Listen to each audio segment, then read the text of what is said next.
Long before the pyramids of Egypt, before the columns of Greece or the roads of Rome, the first civilization rose in a land between two rivers. This region, whose name means between the rivers in ancient Greek, was nestled between the Tigris and Euphrates. These waterways flowed from the mountains of eastern Turkey to the Persian Gulf, creating fertile plains in what is now modern Iraq. On these plains, humanity first gathered in cities, developed writing, established laws, and contemplated the cosmos. The fundamental patterns of urban life emerged from this fertile soil. This history spans from 10,000 BC, when the first settlements appeared after the Ice Age, to 539 or BC, when Cyrus the Great of Persia conquered Babylon. Kings built empires of mud brick and bronze. Scribes pressed wedge-shaped marks into clay tablets, and architects raised ziggurats to reach their gods. Their records, preserved in humble clay, have outlasted many grander monuments. The first chapter of civilization began in the Fertile Crescent as the ice retreated and humans established the foundations of organized society. As the last ice age retreated around the 10th millennium BC, the climate of Southwest Asia began to warm. The frozen grip that had constrained human potential for millennia gradually loosened.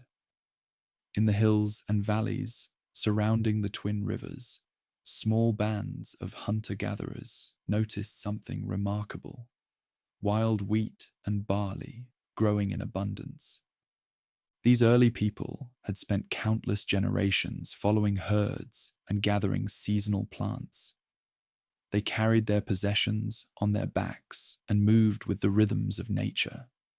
But now, in this changing world, they began to linger in places where food was plentiful.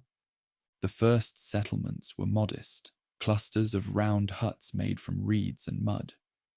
At sites like Tel Muribet and Abu Huraira in what is now northern Syria, archaeological evidence shows people beginning to establish permanent homes.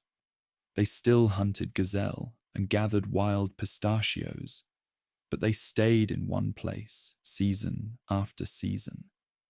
In the Jordan Valley, one settlement grew into something unprecedented.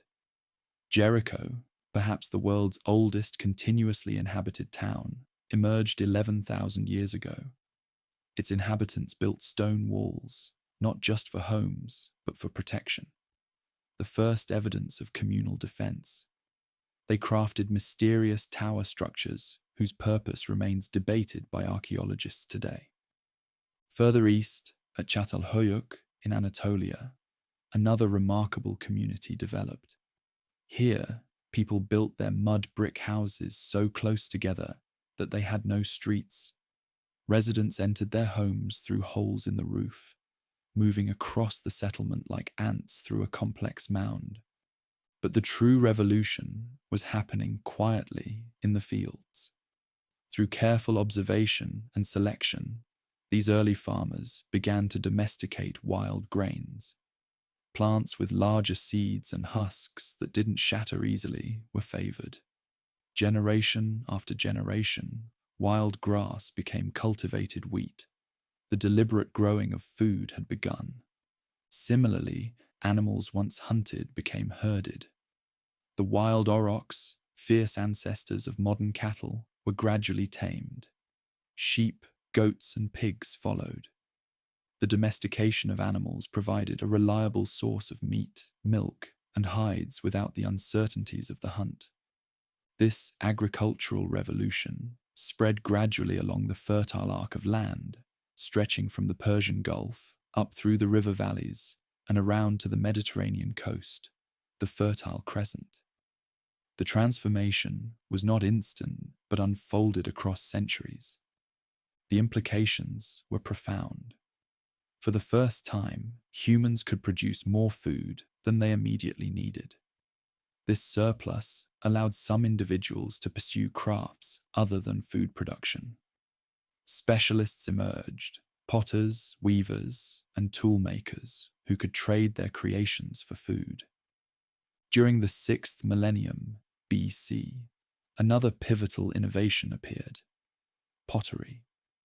Though simple containers had been made from stone, wood, and woven reeds for millennia, the firing of clay created vessels that were both lightweight and watertight. Food could be stored longer, liquids could be transported easily. As crops became more productive, early farming communities discovered a new challenge. In the lowland plains between the rivers, rainfall was scarce, but the annual flooding of the Tigris and Euphrates provided rich silt for growing. The people learned to dig channels to direct this water to their fields, the birth of irrigation agriculture. By the early 5th millennium BC, small villages had grown into larger settlements across the southern alluvial plain, the land that would later be called Sumer. Sites like Eridu and Uruk began as modest farming communities, but would eventually grow into something new: true cities. The management of water became central to these developing societies. Coordinating irrigation required leadership and organization beyond the family unit. Communal projects to build canals and dikes fostered more complex social structures. With agriculture came new challenges. Food surpluses needed protection from raiders and management for lean times. Religious beliefs evolved to address the uncertainties of farming life. The forces controlling rain, flood, and drought became personified as deities requiring propitiation. Temples began as simple shrines, but grew more elaborate. Nearly 6,000 years ago, some communities were constructing dedicated buildings where specialists, early priests, performed rituals to ensure good harvests. These temples became centers not just of worship, but of redistribution, where grain was collected and dispensed. Social stratification increased. Those who controlled the surpluses gained power. Those who interpreted the will of the gods gained authority. The egalitarianism of hunter-gatherer bands gave way to hierarchical communities with emerging elites. Tools evolved as well. Copper, first used for beads and decorative items around 7 millennia BC, began to be shaped into more practical implements. 1,000 years later, metalworkers had discovered that copper mixed with tin created bronze, harder and more durable than pure copper. The Bronze Age had begun. Trade networks expanded dramatically. Obsidian from Anatolian volcanoes was highly prized for its sharp edges and travelled hundreds of miles from its source. Lapis lazuli from distant Afghanistan found its way to temple ornaments in the southern plains. Shells from the Persian Gulf appeared in inland settlements. Toward the end of the 4th millennium BC, in the city of Uruk, another momentous development occurred. Facing the growing complexity of managing temple resources, administrators began using clay tokens to represent quantities of goods. These tokens eventually evolved into marks pressed into clay tablets, the world's first writing system. Initially, these marks were simple pictographs, drawings representing the items being counted. A picture of a sheep meant a sheep. Multiple sheep were indicated by multiple marks, but gradually the system became more abstract. Marks came to represent not just things, but sounds, the birth of true writing. By the dawn of the 4th millennium BC, the foundations of civilization as we understand it were in place. Cities with thousands of inhabitants, specialized crafts and professions, monumental architecture, complex religious institutions, social stratification, long-distance trade, and written records. The stage was set for the next chapter in this remarkable story: the rise of the Sumerians and the world's first true urban civilization. The southern alluvial plain, where the twin rivers approached the sea, became the heartland of humanity's first true civilization. Here, amid marshy deltas and fertile fields, a remarkable culture created something unprecedented in human history. A network of genuine cities, each housing thousands of inhabitants within their mud brick walls. Uruk, perhaps the most magnificent of these early urban centers, expanded rapidly after 3500 BC. Archaeological excavations reveal a settlement that eventually covered nearly 250 hectares and may have housed up to 50,000 people at its peak. Massive defensive walls enclosed neighborhoods of densely packed houses, workshops, marketplaces, and administrative buildings. At the heart of Uruk stood its crowning architectural achievement, the White Temple. Perched atop a towering platform, this sacred structure rose like a mountain from the flat plain. Its whitewashed walls gleamed in the desert sun, visible for miles across the landscape. This platform, an early prototype of what would later develop into the classic ziggurat, demonstrated both engineering prowess and religious devotion. Other urban centers emerged across the landscape. Nestled near the ancient coastline, now far inland due to millennia of silt deposition, became a bustling port city. Eridu, considered by local tradition to be the oldest city, housed a temple complex dedicated to Enki, the god of wisdom and fresh water. Lagash, Kish, Nippur, and Umma grew into powerful city-states, each with its own distinct identity, ruling dynasty and patron deity. These cities were not simply large villages. They represented a fundamentally new form of human organization. Unlike earlier settlements, they housed diverse specialists, not just farmers, but metalworkers, potters, weavers, merchants, administrators, soldiers, and priests. Each city's architecture revealed its complex social organization, with imposing temples, administrative buildings, grand houses for elites, and modest quarters for commoners. The development of monumental architecture transformed the landscape. Temples evolved from simple shrines into elaborate multi-room complexes atop massive elevated platforms. These early ziggurats, though not yet achieving the stepped pyramid form of later periods, nonetheless dominated the skyline. By 3000 BC, the city of featured a temple platform over 11 meters high, requiring more than 720,000 baked bricks for its construction. The question of who directed these monumental construction projects reveals another innovation of this society: institutionalized leadership. Early governance appears to have been a form of shared authority. Councils of elders and assemblies of citizens held significant power, but religious leaders who controlled the temple resources gradually assumed greater authority, becoming priest kings, or En in the local tongue. These early rulers derived legitimacy from their special relationship with the gods. They served as intermediaries between the divine and human realms. In times of crisis, war, flood, or drought, a temporary military leader might be appointed. These Lugal, literally meaning big man, sometimes parlayed their emergency powers into permanent kingship, gradually supplanting the authority of priests. By 2900 BC, kingship had become firmly established in most cities of the region. Kings claimed divine sanction, though not yet divine status themselves.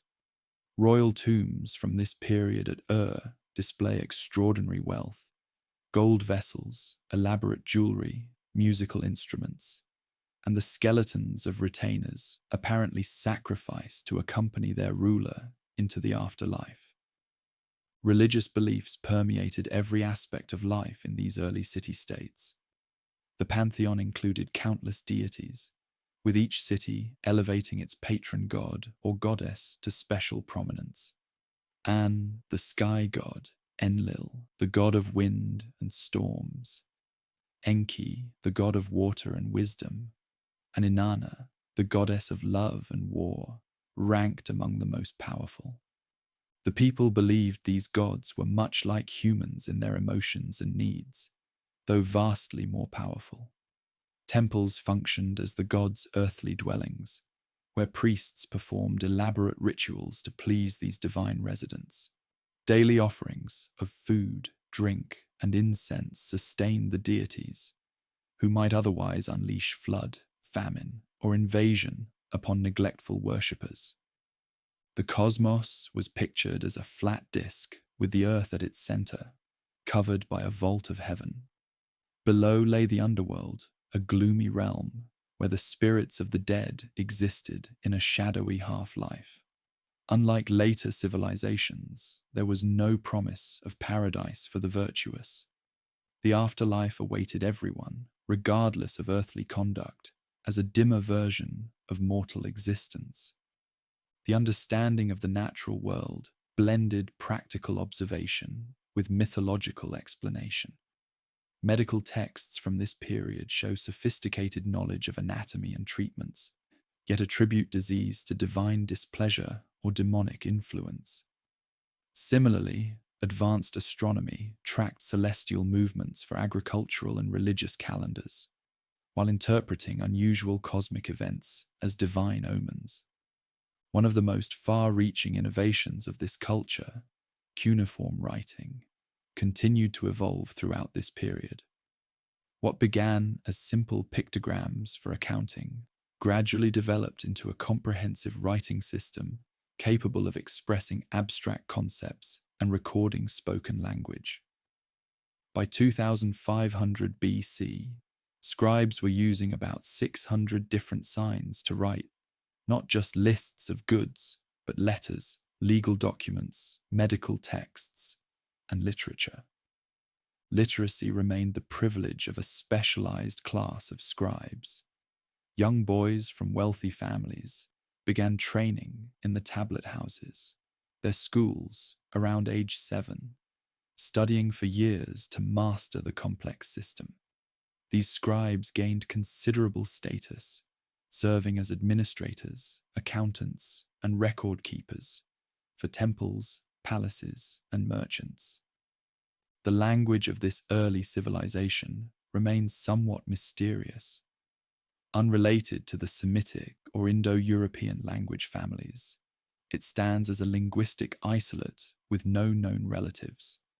Its distinctive grammar and sound system were eventually preserved in cuneiform when later peoples adapted the writing system to their own tongues. Literature, preserved on thousands of clay tablets, reveals a rich cultural tradition. The Epic of Gilgamesh, though compiled in its classic form during a later period, originated in tales about a historical king of Uruk who ruled around 2700 BC.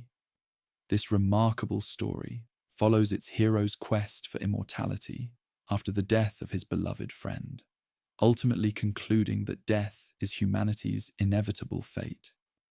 Other important works include creation myths, explaining how the gods fashioned humans from clay to be their servants, hymns praising deities and kings, and wisdom literature offering practical and moral advice.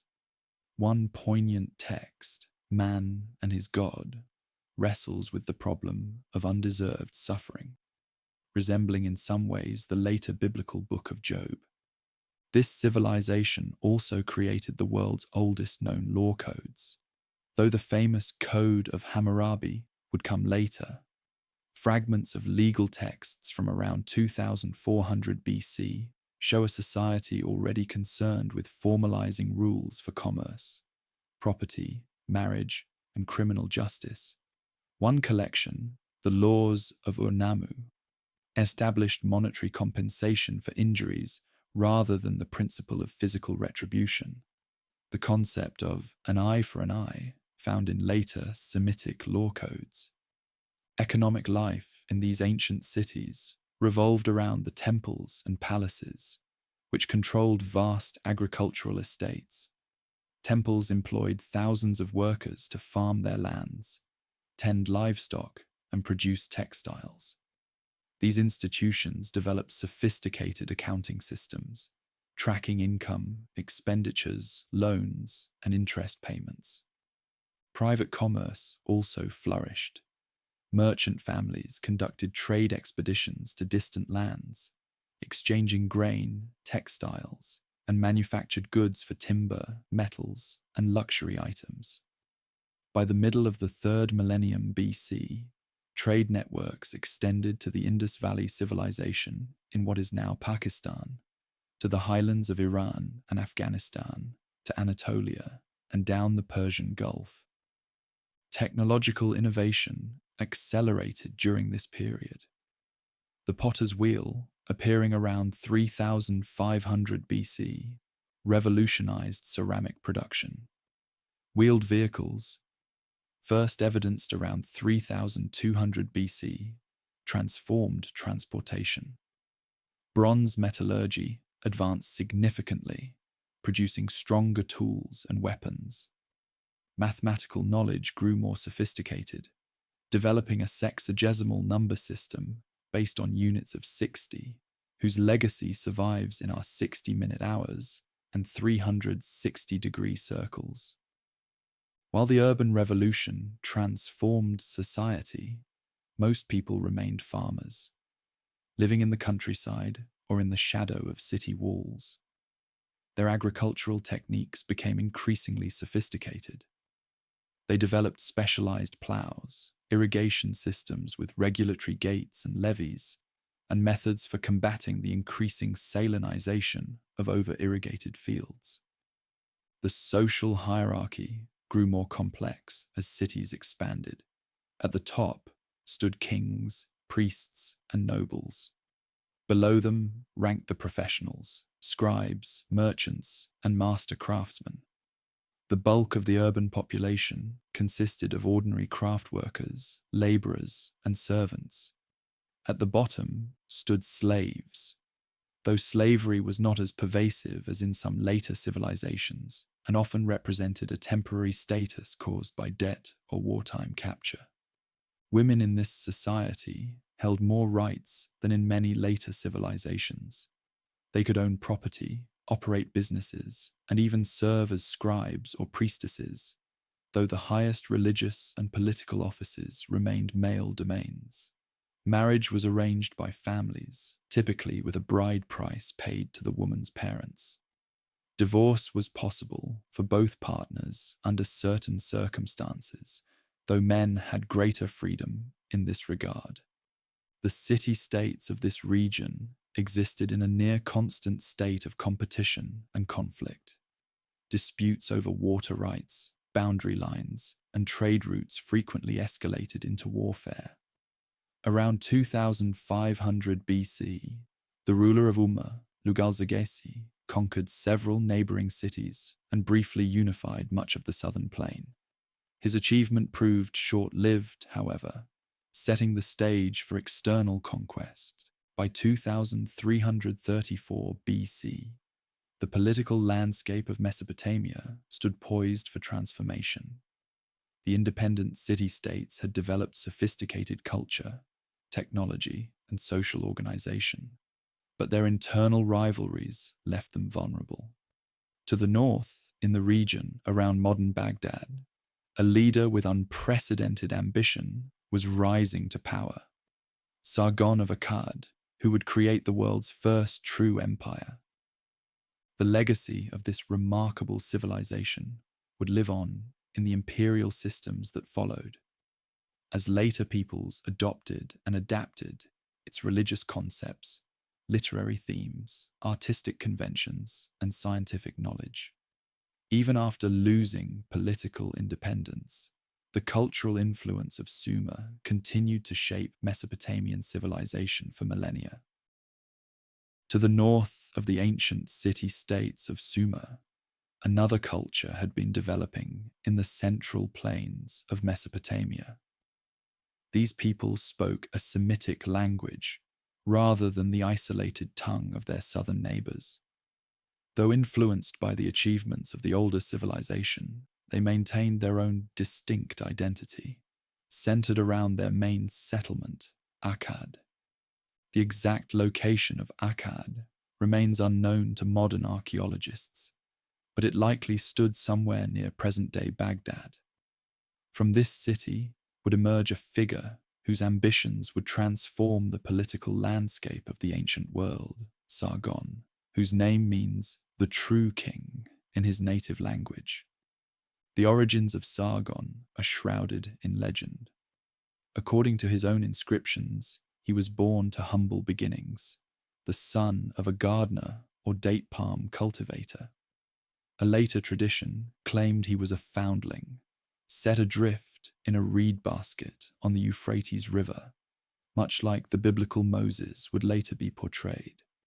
Whatever his true background, Sargon began his career as a cupbearer to the king of Kish, an important northern city-state.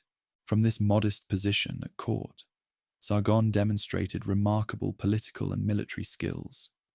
Around 2334 BC, he seized power in Kish, through circumstances now lost to history. Having established this initial base of power, he turned his attention southward toward the wealthy cities of the southern plain. Lugal-Zagesi, the ruler from who had briefly united many southern cities under his control, became Sargon's chief rival. Their clash represented more than a mere power struggle between ambitious leaders. It was a confrontation between two different models of state organization. Lugal-Zagesi sought to maintain the traditional city-state system with himself as paramount ruler, while Sargon envisioned something revolutionary, a unified territorial state under direct central control. In a series of military campaigns, Sargon defeated Lugal-Zagesi and the allied forces of the southern cities. One inscription claims he washed his weapons in the sea, suggesting his armies reached the Persian Gulf. The victorious northern ruler then instituted a radical new approach to governance. Instead of allowing conquered cities to maintain their autonomy under local dynasties who paid tribute, he removed their rulers and installed loyal officials, often members of his own family, as governors.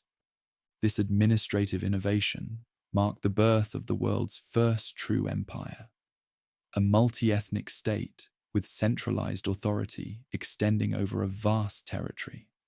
At its height, this empire stretched from the Persian Gulf to the Mediterranean Sea, encompassing not only Mesopotamia, but parts of modern-day Syria, Turkey, and Iran. To bind this diverse realm together, Sargon implemented several unifying strategies. He established his native tongue as the official imperial language for administration. He standardized weights and measures to facilitate trade and taxation throughout the empire.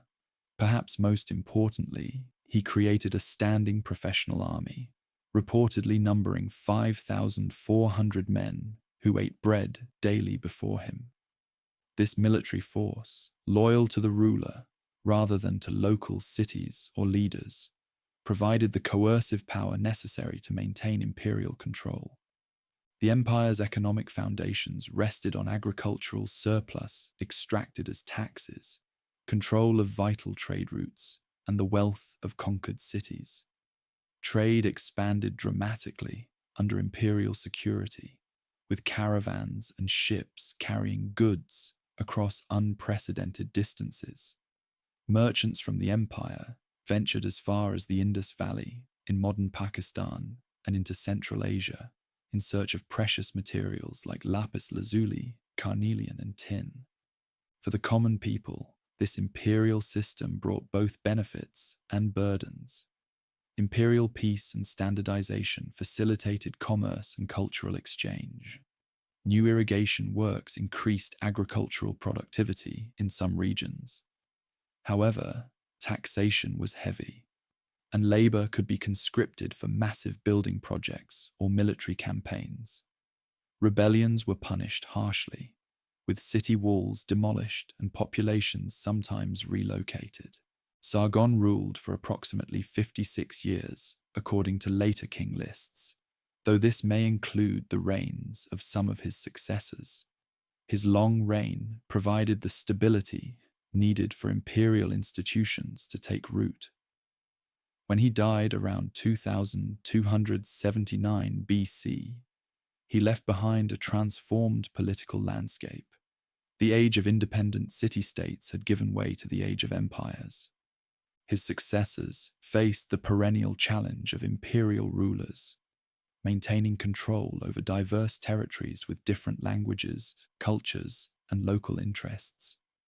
Remush and Manishtushu, Sargon's sons, spent much of their reigns suppressing revolts. Both died violently, possibly assassinated, after relatively short reigns. Naram-Sin, Sargon's grandson, proved to be the most capable ruler of the dynasty after its founder. Ascending to the throne around 2254 BC, he further developed imperial administration and embarked on ambitious military campaigns. In response to a massive rebellion of several major cities, he demonstrated both military skill and ruthlessness, crushing the opposition and rebuilding his grandfather's empire. After these victories, Naram-Sin took an unprecedented step in Mesopotamian politics. He declared himself a god. Previous rulers had claimed to be divinely appointed or to rule on behalf of the gods, but Naram-Sin had his name written with the divine determinative, the cuneiform sign indicating a deity. Official art depicted him wearing the horned crown traditionally reserved for gods. This elevation of the ruler to divine status reflected both the extraordinary power of the imperial office and perhaps a strategy to strengthen loyalty in a multi-ethnic realm where local religious traditions varied. Naram-Sin's reign represented the zenith of imperial power. His famous victory, Stele, discovered at Susa in modern Iran, depicts him as a heroic figure, physically larger than his soldiers and trampling defeated enemies. The artistic conventions established during this period, showing the ruler as superhuman in scale and achievements, would influence royal iconography throughout the ancient Near East for centuries to come. Despite these impressive achievements, cracks were appearing in the imperial edifice. Maintaining control over such vast territories, with ancient transportation and communication technology, proved increasingly difficult. Provincial governors, often members of the royal family, developed their own power bases. The costs of constant military campaigns to suppress rebellions strained the economy. External pressure also intensified during this period. Inscriptions from Naram-Sin's reign mention conflicts with mountain peoples called the Guti, who raided from the Zagros Mountains to the east. From the northwest, the power of Ebla in Syria presented another challenge to imperial control. After Naram-Sin's death, around 2218 BC, his son Shah Kalishari inherited these mounting problems. Though a capable ruler who maintained imperial power for a time, the centrifugal forces pulling at the empire proved too strong. Provincial areas broke away, external enemies pressed in, and economic troubles deepened. A later text dramatically describes these troubled times. Who was king? Who was not king? Suggesting a period of disputed succession and fragmented authority. This time of confusion lasted until approximately 2154 BC, when the last nominal ruler of the dynasty was overthrown, bringing the empire to its end. Traditional Mesopotamian historical thought attributed this collapse to divine punishment for Naram-Sin's pride and his sack of the holy city of Nippur. Modern historians identify more concrete factors: the ecological strain of intensive agriculture, the administrative challenge of controlling vast territories, economic difficulties, and the constant pressure of surrounding peoples. After the fall of the empire, various successor states emerged across the region. In the southern cities, local rulers reasserted their independence. In the north, the Guti, mountain people from the Zagros range, established control over parts of the former imperial heartland. The cultural impact of this first empire outlasted its political structures. The fusion of northern and southern traditions created a blended Mesopotamian culture that would influence the region for centuries. The imperial ideal, a unified state under a single ruler, became a recurring aspiration for ambitious leaders. The prestige of Sargon's dynasty remained so powerful that later rulers, including Assyrian kings nearly 2,000 years later, would claim connection to this first empire to legitimize their own rule. Even in decline, the accomplishments of this pioneering imperial state left an indelible mark on history. The organizational innovations, cultural exchanges, and political concepts developed during this period provided models for future empires, not only in Mesopotamia, but across the ancient world. Though the empire itself proved relatively short-lived, lasting less than 2 centuries, its legacy would endure for millennia as the template for imperial states to come. Following the collapse of the world's first empire, a period of fragmentation ensued across the lands between the rivers. The mountain-dwelling Guti seized control of northern territories, while southern city-states regained independence under local leaders. This interlude of disunity lasted for nearly a century. The Guti, described in contemporary texts as the dragon of the mountains and a people who know no inhibitions, maintained loose control over the north, but never established sophisticated administrative structures.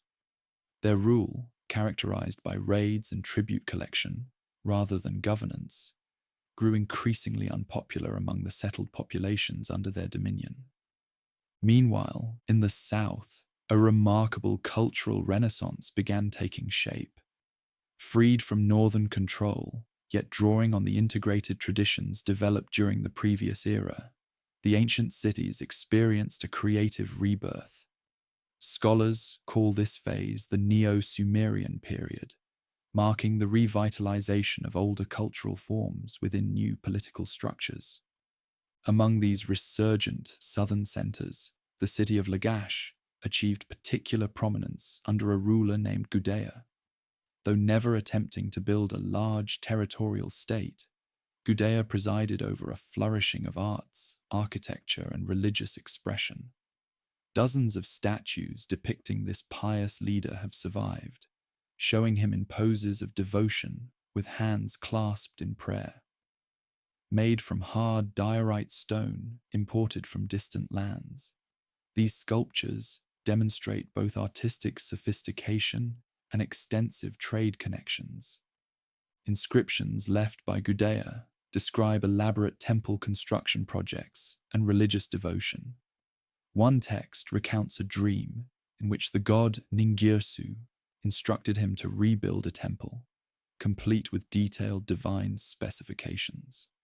This literary account of divine architectural plans represents one of the most extensive religious texts from the period. While Lagash flourished culturally, a different city would soon emerge as the political center of a renewed territorial state. An ancient settlement near the Persian Gulf, became the seat of a new dynasty founded by a ruler named Ur-Nammu around 2112 BC. This capable leader drove out the Guti from the north and reunited much of the former imperial territory, though on a somewhat smaller scale. Unlike the previous empire builders who emphasized military conquest and centralization through force, Ur-Nammu established his reputation primarily as a lawgiver and builder. The law code bearing his name, though only partially preserved, stands as the earliest known systematic legal collection in history, predating the more famous Code of Hammurabi by more than 3 centuries. This pioneering legal text established fixed monetary penalties for various offenses, moving away from physical retribution towards standardized compensation.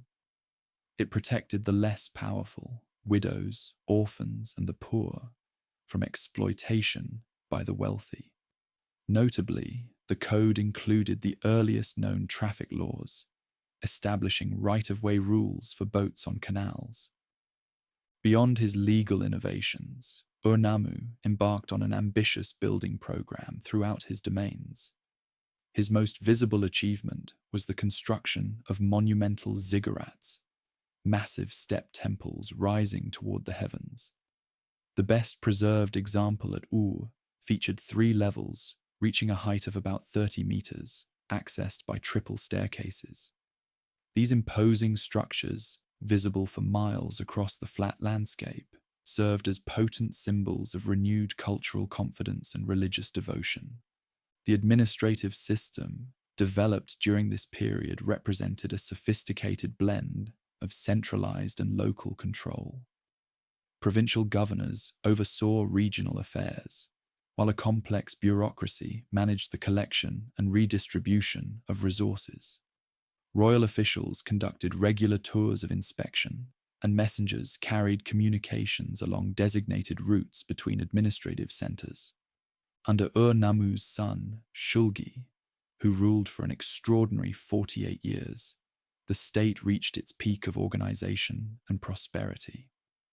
This long-reigning monarch implemented numerous innovations that strengthened central governance while respecting local traditions. He established a standardized calendar, reformed weights and measures, created a royal messenger system with posting stations, reorganized the tax system, and standardized scribal education.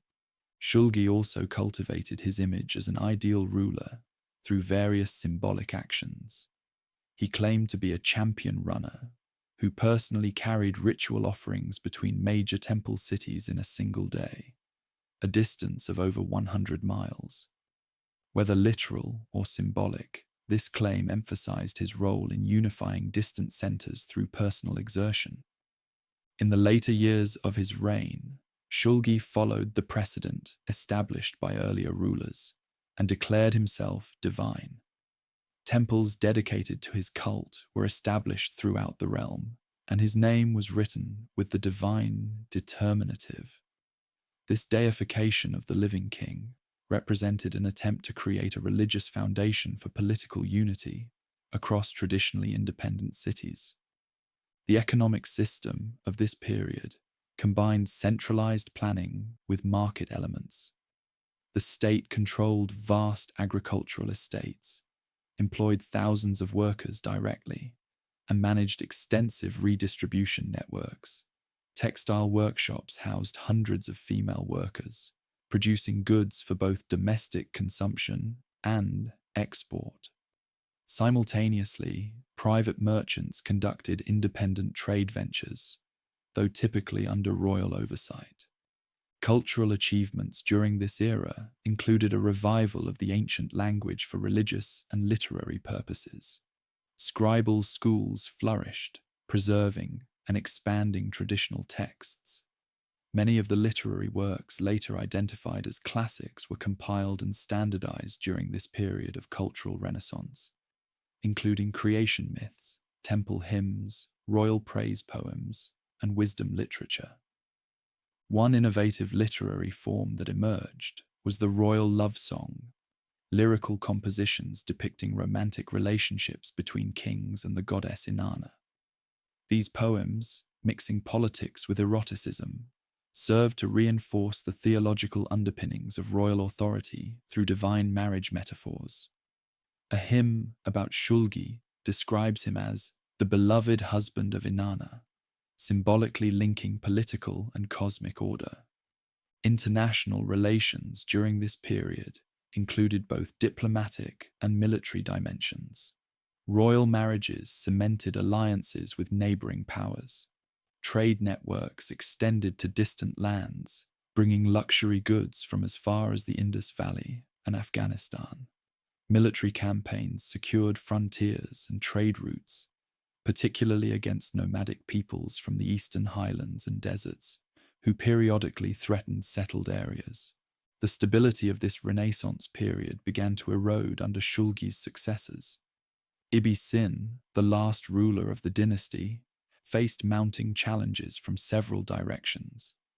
Provincial governors increasingly acted as independent rulers, withholding tax revenues and eventually declaring outright independence.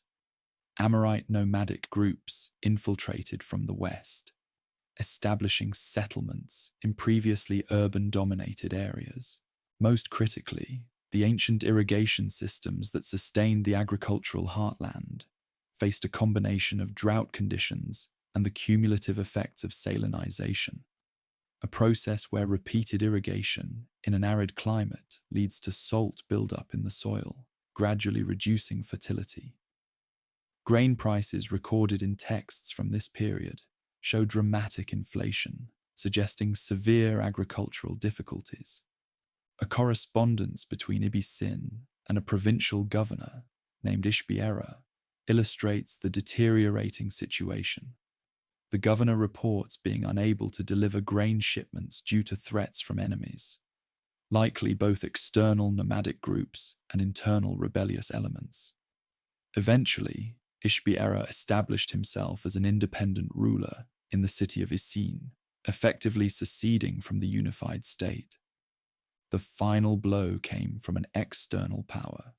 The neighboring state of Elam, centered in what is now southwestern Iran, had grown increasingly powerful.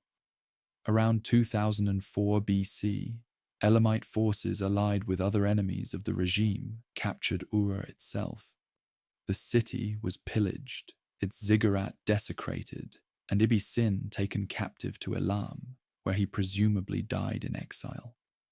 A contemporary lament describes the fall of Ur in poignant terms. The city has been defiled, its people live like ghosts. The treasuries have been pillaged. Corpses float in the Euphrates, which once brought life. This literary work, combining historical report with theological interpretation, viewed the destruction as divine punishment for human failings. Though politically devastating, the fall of Ur did not erase the cultural achievements of this Renaissance period. The legal concepts, literary works, administrative techniques, and architectural forms developed during this creative era would continue to influence Mesopotamian civilization for centuries to come. As one era ended, the stage was set for new political configurations in the land between the rivers. After the collapse of the Ur dynasty, political power in Mesopotamia fragmented among numerous competing city-states. No single center could establish dominance, resulting in a patchwork of small kingdoms vying for control of trade routes, water access, and agricultural lands. This period of division, lasting nearly a century, saw the emergence of several notable regional powers, including Isin, Larsa, Eshnunna, and Mari. A significant demographic shift accompanied this political fragmentation. Semi-nomadic peoples, known as Amorites, originally from the Syrian desert regions, had been gradually infiltrating the settled lands of Mesopotamia for generations. Speaking a Western Semitic language, different from both the ancient Southern tongue and the Eastern Semitic dialect of the First Empire, these newcomers established dynasties in several cities. One such Amorite leader, named Sumuabum, established himself in a previously minor settlement called Babylon around 1894 BC. Located on the Euphrates River in central Mesopotamia, this city, whose name meant Gate of the Gods, had existed for centuries without particular distinction. Under its new ruling house, however, it would gradually rise to unprecedented prominence. For its first century, under Amorite leadership, Babylon remained merely one power among many in the fragmented political landscape. The city's first 5 rulers expanded their territory gradually, building fortifications, temples, and irrigation works to strengthen their modest kingdom. Still, other cities, like Larsa and Isin, commanded greater resources and prestige during this early phase. The geopolitical situation shifted dramatically with the accession of the 6th ruler of the dynasty, a king who would transform both his city and the entire region through military prowess, administrative genius, and careful image building. Taking the throne around 1792 BC, this monarch, Hammurabi, would rule for 43 years and establish Babylon as the dominant center of Mesopotamian civilization. Early in his reign, Hammurabi focused on internal development, strengthening Babylon's infrastructure and economic foundations. Irrigation canals were extended, temples renovated, and city walls reinforced. The young ruler carefully cultivated relationships with neighboring powers, sometimes acting as mediator in their disputes, while avoiding direct confrontation until his position was secure. Around the middle of his reign, having consolidated his base, Hammurabi embarked on a series of military campaigns that systematically eliminated rival centers of power, first targeting southern cities like Uruk and Isin. He gradually extended his control throughout the region. Each conquest was followed by careful integration of the defeated territory into his growing kingdom. One by one, the other major powers fell to Babylonian forces. Larsa, which had controlled much of the south, Eshnunna in the Diyala region, Mari on the middle Euphrates, and finally Ashur, the northern trading center that would later give rise to the Assyrian Empire. By the end of this campaign, Hammurabi had united virtually all of Mesopotamia under a single rule for the first time since the collapse of the First Empire 5 centuries earlier. Unlike earlier conquerors who emphasized the revolutionary nature of their rule, Hammurabi presented himself as a conservative restorer of ancient traditions. His royal inscriptions describe him as the king who made the 4 quarters of the world obedient, but also as a shepherd appointed by the gods to bring justice to the land. This emphasis on justice found its most famous expression in the set of laws compiled under his authority. The Code of Hammurabi, inscribed on a 2.25-meter tall stone stele, crowned with an image of the king receiving authority from the sun, god Shamash, contained 282 legal provisions covering virtually every aspect of society. This monument, discovered by modern archaeologists in 1901, stands as one of the most complete legal collections from the ancient world. The laws themselves reveal a complex society with clearly defined social classes. Different penalties applied depending on whether the parties involved were aristocrats, commoners, or slaves. Principles like an eye for an eye applied when both parties were of equal status, but monetary compensation was prescribed when a higher status person injured someone of lower rank. Despite this class-based approach, the code repeatedly emphasized protection for the vulnerable, to prevent the strong from oppressing the weak, to provide justice for the orphan and widow. The collection addressed everything from property disputes and inheritance to marriage and divorce, from professional standards for doctors and builders, to agricultural contracts and commercial regulations. While often portrayed as a lawgiver in both ancient and modern accounts, Hammurabi was equally active as an administrator and economic manager. His government maintained detailed records of agricultural production, labor allocation, and resource distribution. Royal officials supervised irrigation systems, allocated state lands, set prices for basic commodities, and regulated trade. Hundreds of surviving letters, dictated by the king himself, reveal his hands-on approach to governance. He personally addressed complaints from distant provinces, investigated charges of corruption among local officials, and micromanaged religious ceremonies and building projects. This combination of grand strategy and administrative detail characterized his leadership style. In religious matters, Hammurabi elevated Babylon's patron deity Marduk from local status to a position of prominence in the regional pantheon. While continuing to honor traditional gods like Enlil, Shamash, and Ishtar, royal propaganda increasingly presented Marduk as the king of the gods, mirroring Babylon's new political supremacy. The king also positioned himself as divinely chosen, though stopping short of the outright self-deification attempted by some earlier rulers.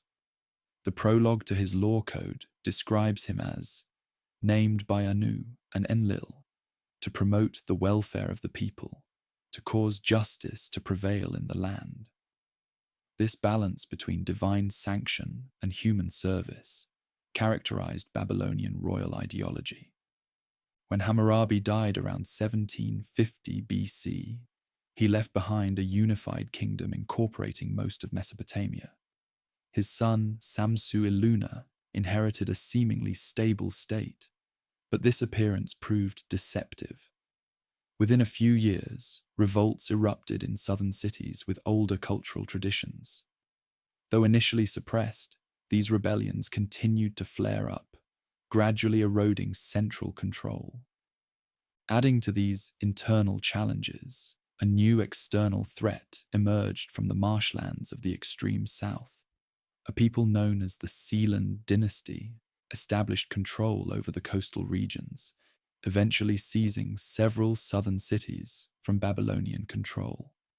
Simultaneously, mountain peoples from the Zagros range began making incursions along the eastern frontiers.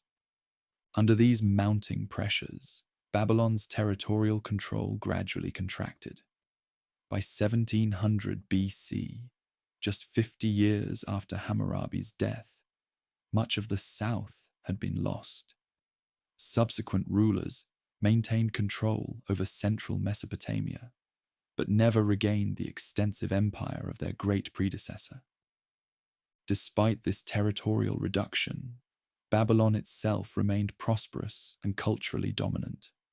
The city grew to cover nearly 450 hectares, housing perhaps 60,000 to 80,000 inhabitants. Its temples, palaces, and commercial districts made it one of the ancient world's greatest urban centers. Babylonian culture during this period synthesized older traditions while developing distinctive new forms.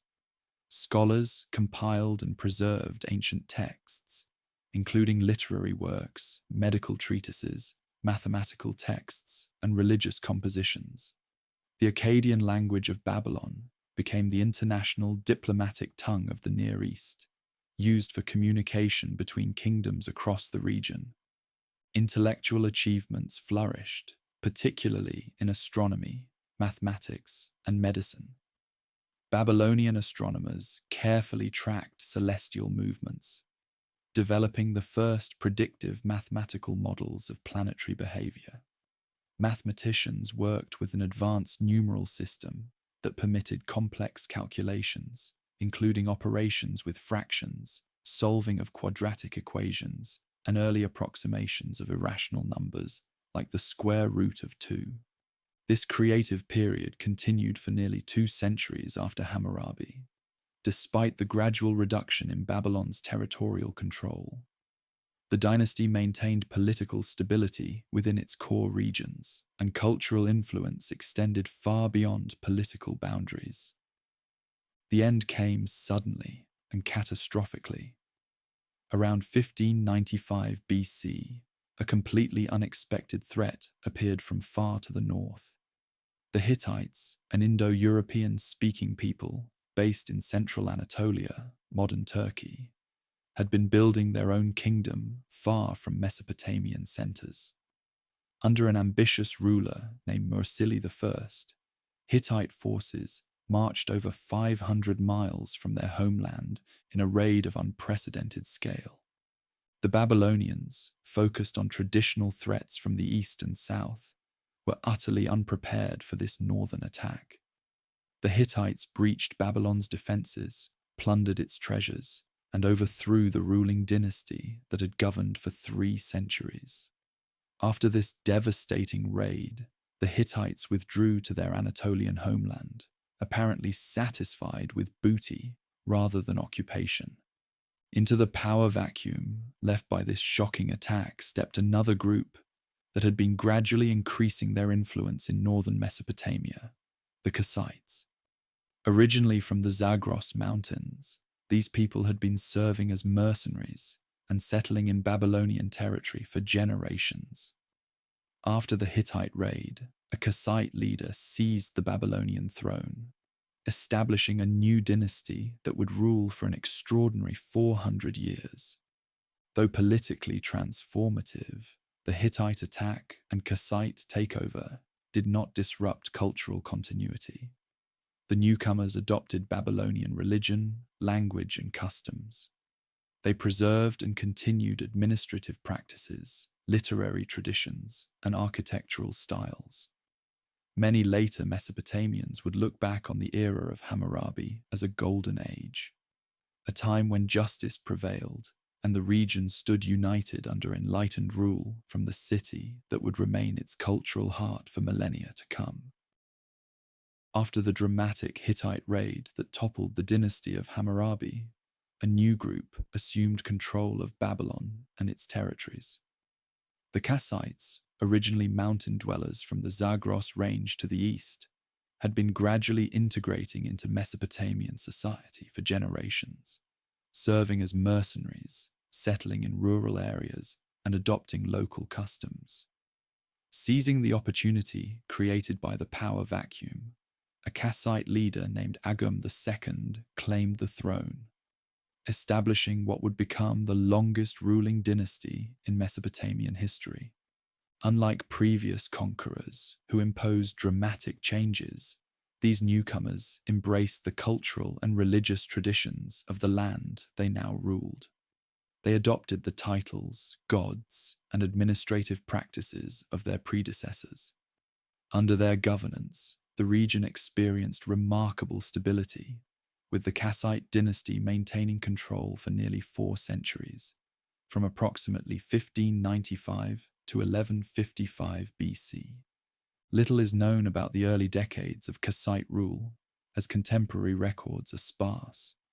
By the mid-15th century BC, however, historical documentation becomes more abundant, revealing a kingdom that, while smaller than Hammurabi's empire, maintained control over the Babylonian heartland and conducted sophisticated diplomatic relations with neighboring powers. The political landscape of the Near East had transformed dramatically during this period. No single power dominated the region. Instead, several major kingdoms coexisted in what historians call the Club of Great Powers, a system of balanced rivalries and alliances that maintained regional stability. Alongside the Kassite rulers of Babylon stood the new kingdom of Egypt, the Hittite Empire in Anatolia, the Mitanni kingdom in northern Syria, and later the Middle Assyrian kingdom. International relations among these powers followed established diplomatic protocols, royal letters written on clay tablets in the Akkadian language, the diplomatic lingua franca of the era, addressed foreign rulers as brother, suggesting nominal equality. Royal marriages cemented political alliances, with princesses sent to foreign courts accompanied by elaborate dowries. Merchants and ambassadors traveled established routes between capitals, facilitating both trade and diplomacy. The Amarna letters, a diplomatic archive discovered in Egypt, includes correspondence between Kassite kings and Egyptian pharaohs, revealing the complex balance of cooperation and competition that characterized international relations. One Kassite ruler complained to Pharaoh Amenhotep III that the gold sent as a diplomatic gift was insufficient. "Gold in your country is as common as dust," he wrote, requesting more generous offerings to fund his building projects. Within their realm, Kassite monarchs ruled through an administrative system adapted from earlier models, but with distinctive innovations.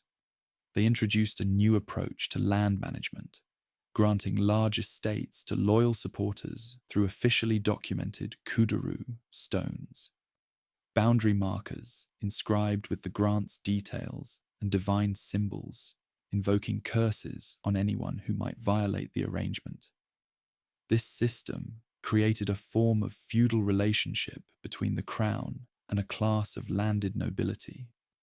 Religious practices reflected both continuity and evolution. Traditional Mesopotamian deities remained central to state cult, but the Kassites introduced some of their own gods into the pantheon. They paid particular attention to cosmic deities associated with celestial bodies, contributing to the development of increasingly sophisticated astronomical observations. The intellectual achievements of this era were significant despite limited military expansion. Scribal schools preserved and elaborated older literary traditions. Scholars compiled comprehensive lists organizing knowledge about everything, from divine names to medical diagnoses, from legal precedents to grammatical forms. These systematic collections represented early attempts at encyclopedic knowledge organization. Astronomical observation became increasingly precise during this period. Court astrologers tracked planetary movements to identify omens relevant to royal decisions. These observations, initially driven by divinatory purposes, accumulated into datasets that would eventually enable mathematical prediction of celestial events. The zodiacal system, dividing the ecliptic into 12 segments named for constellations, began taking recognizable form during this era. Medical texts from the period reveal a dual approach to healing, combining empirical treatments, herbal remedies, surgical procedures, and dietary recommendations, with spiritual interventions addressing divine or demonic causes of illness. Diagnostic manuals linked observed symptoms to prognoses and appropriate treatments, showing sophisticated clinical observation despite limited understanding of internal physiology. Artistic traditions displayed technical mastery within established conventions. The distinctive Kassite style in cylinder seals featured precisely carved figures with elaborate detail. Monumental art continued earlier traditions while incorporating subtle new elements from various cultural influences. Glass production reached new levels of sophistication, with colorful vessels created for luxury markets. Babylon itself flourished as the administrative and cultural center of the kingdom. Though smaller than during its imperial height under Hammurabi, the city remained a magnificent urban center, with impressive temples, bustling markets, and diverse neighborhoods. The Kassites renovated the Great Temple of Marduk repeatedly, maintaining Babylon's status as a preeminent religious center. Throughout their long reign, the Kassite rulers maintained generally peaceful relations with neighboring powers, preferring diplomacy to military conquest. When conflicts did arise, they typically involved frontier regions or responded to external aggression rather than representing expansionist ambitions. This relatively peaceful approach contributed to the dynasty's longevity, but eventually left them vulnerable to more militaristic neighbors. To the north, a resurgent Assyria gradually expanded its territory under ambitious rulers like Adad-nirari I and Shalmaneser I. Once a commercial city-state focused on trade networks, Assyria evolved into an aggressive territorial state with a formidable military. By the 13th century BC, Assyrian forces began challenging Kassite control of northern Mesopotamia. The balanced system of great powers began unraveling around 1200 BC, when a series of dramatic upheavals transformed the Near Eastern landscape. The Hittite Empire collapsed suddenly, with its capital Hattusa destroyed and abandoned. Egyptian power contracted amid internal problems and the mysterious Sea People's raids. Trade networks disintegrated, and many urban centers declined or were abandoned entirely. The causes of this widespread disruption remain debated among historians. Climate change may have triggered crop failures and famine. Population movements brought new groups into conflict with established powers. Whatever the precise combination of factors, the result was a period of instability that historians call the Bronze Age collapse, a systemic failure of the political and economic structures that had maintained regional order. Amid this turbulence, the Kassite kingdom initially showed remarkable resilience, outlasting several of its great power contemporaries. However, mounting pressures eventually proved overwhelming. Elamite forces from southwestern Iran conducted increasingly destructive raids into Babylonian territory. The Elamite king, Shutruk Nahunte, led a devastating campaign around 1160 BC, capturing important cities and carrying off cultural treasures, including the victory stele of Naram Sin and the law code of Hammurabi. This Elamite invasion fatally weakened Kassite control. A native Babylonian dynasty, originating from the ancient southern city of Isin, seized power around 1155 BC, ending 4 centuries of Kassite rule. The second dynasty of Isin attempted to restore Babylonian greatness through renewed building projects and aggressive campaigns against Elam, achieving some success under kings like Nebuchadnezzar I, who recovered stolen divine statues and cultural artifacts. Despite the political transition, cultural continuity persisted. The Kassite period left an enduring legacy in Babylonian civilization. Their long, relatively stable rule had allowed for intellectual and cultural development even without dramatic territorial expansion. The systematic organization of knowledge, astronomical observations, land management systems, and artistic traditions established during their reign would influence Mesopotamian civilization for centuries to come. As the Bronze Age gave way to the Iron Age around 1000 BC, new powers and peoples would reshape the geopolitical landscape of Mesopotamia once again. Yet the cultural foundations established during the Kassite period, building upon millennia of previous development, provided a resilient framework that would enable Babylonian civilization to survive dramatic political changes and eventually experience another renaissance under future dynasties. While Babylon experienced centuries of relative stability under Kassite rule, a formidable power was developing in the northern reaches of Mesopotamia.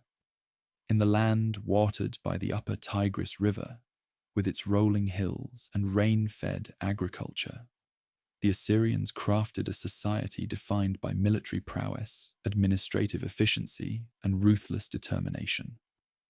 Originally centered around the ancient trading city of Ashur, from which they took their name, these northern people had long maintained commercial networks connecting Anatolia, the Mediterranean, and southern Mesopotamia.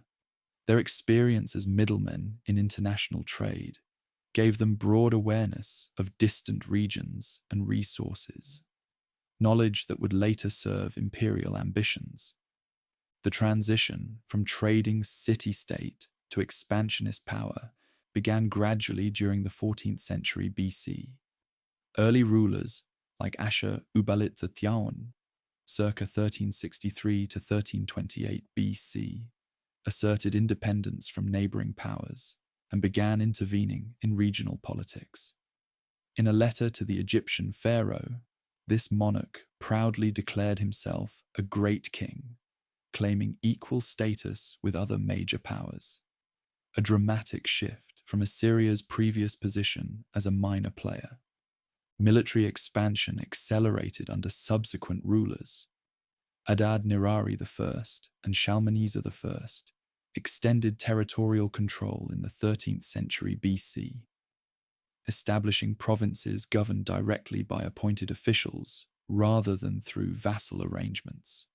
While other regional powers collapsed during the Bronze Age disruptions, around 1200 BC, Assyria weathered the storm, though with temporary contraction of its territorial reach. A true turning point came during the reign of Tiglath-Pileser I, circa 1114 to 1076 BC. This energetic ruler conducted campaigns in all directions: north into the Armenian highlands, west to the Mediterranean coast, east into the Zagros Mountains, and south against Babylonian territory.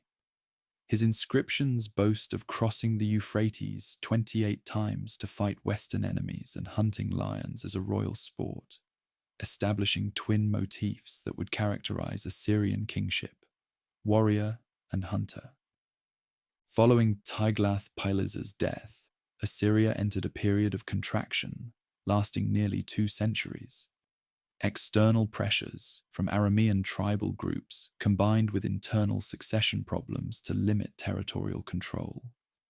However, even during this time of reduced power, key institutions and cultural elements that would support later imperial growth continued developing. The foundations for extraordinary imperial expansion were laid during the 9th century BC. 3 rulers stand out as architects of Assyrian resurgence: Ashurnasirpal II, Shalmaneser III, and Shamshi-Adad V. Under their leadership, the mechanisms of empire were systematically developed and refined.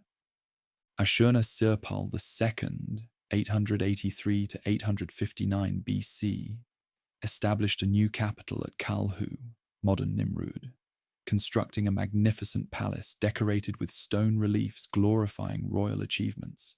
These visual narratives, portraying military conquests, royal hunts, and religious ceremonies, created a powerful propaganda tool that subsequent rulers would expand. The inauguration of this palace complex was celebrated with a banquet reportedly hosting 69,574 guests over 10 days, an extraordinary display of wealth and organizational capacity.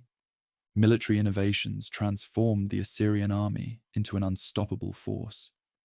Iron weapons, having replaced bronze, provided technological advantage. Specialized units, charioteers, cavalry, archers, and siege engineers worked in coordinated fashion. A corps of professional soldiers was supplemented by seasonal conscripts and auxiliaries from subject territories. Logistics received particular attention, with carefully planned supply chains supporting operations in distant regions. Administrative systems matched military sophistication. Conquered territories were organized into provinces governed by appointed officials answerable directly to the king. Local nobles from newly integrated regions might be incorporated into the imperial structure, but their sons were often brought to the Assyrian capital for education, and as hostages ensuring their father's loyalty. Road networks, way stations, and messenger systems facilitated rapid communication throughout the realm. Perhaps most notorious was the calculated use of terror as a political tool. Royal inscriptions and palace reliefs explicitly depicted extreme punishments inflicted on rebels: flaying, impalement, and mass executions. Cities that resisted were razed, their populations deported to distant parts of the empire. While undoubtedly exaggerated for propaganda purposes, these accounts reflect a deliberate strategy of psychological warfare intended to discourage resistance. The empire expanded dramatically under Tiglath-Pileser III, 745 to 727 BC, a usurper who seized the throne and implemented sweeping reforms. He reorganized the provincial system, breaking larger provinces into smaller units to prevent governors from accumulating too much power. He expanded the practice of mass deportation, moving conquered populations throughout the empire to disrupt local identities and resistance potential. He also reformed the military, creating a larger standing army, less dependent on seasonal conscripts. Under Tiglath-Pileser III and his successors, particularly Sargon II, Sennacherib, and Esarhaddon, the empire reached unprecedented size, eventually encompassing most of the Middle East, from western Iran to central Egypt, from the Persian Gulf to central Anatolia. This vast territory incorporated diverse environments, economies, and populations, presenting enormous administrative challenges.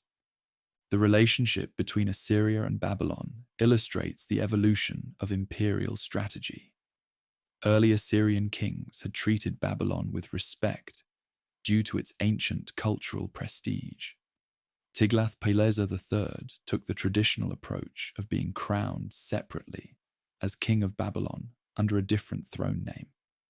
His son Shalmaneser V maintained this practice.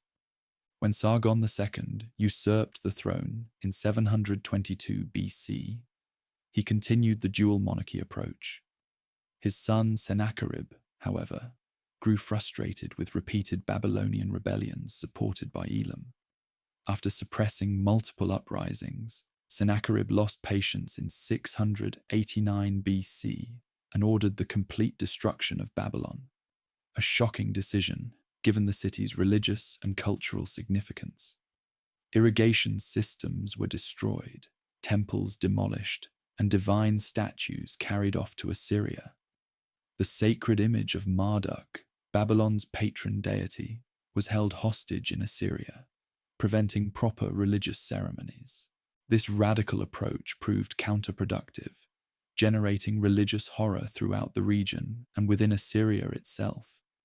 Sennacherib's assassination in 681 BC, reportedly while praying in a temple, was widely interpreted as divine punishment for his sacrilege against Babylon. His son, Esarhaddon, reversed this policy completely, ordering the full reconstruction of Babylon as one of his first royal acts. This pragmatic ruler recognized that ideology and religious respect could be more effective than brutality in maintaining control. Esarhaddon's inscriptions emphasize his role as restorer and builder rather than destroyer. He carefully maintained distinct cultural identities for Assyria and Babylonia while keeping both under his control. Esarhaddon also accomplished what his predecessors had attempted without success: the conquest of Egypt. In 671 BC, Assyrian forces captured Memphis, ancient capital of Lower Egypt, and established control over the Nile Delta region. This striking achievement extended Assyrian power to its greatest territorial extent, creating a multi-continental empire. The final major Assyrian ruler, Ashurbanipal, 668 to 627 BC, presided over the empire at its cultural and territorial peak. Unusually for an Assyrian king, he boasted of his literacy and scholarly abilities alongside military prowess. Under his patronage, the library at Nineveh collected texts from throughout Mesopotamia, preserving literary, religious, scientific, and historical works on some 30,000 clay tablets, an invaluable collection that ironically was preserved for modern discovery precisely because of the violent destruction that would soon engulf the Assyrian capitals.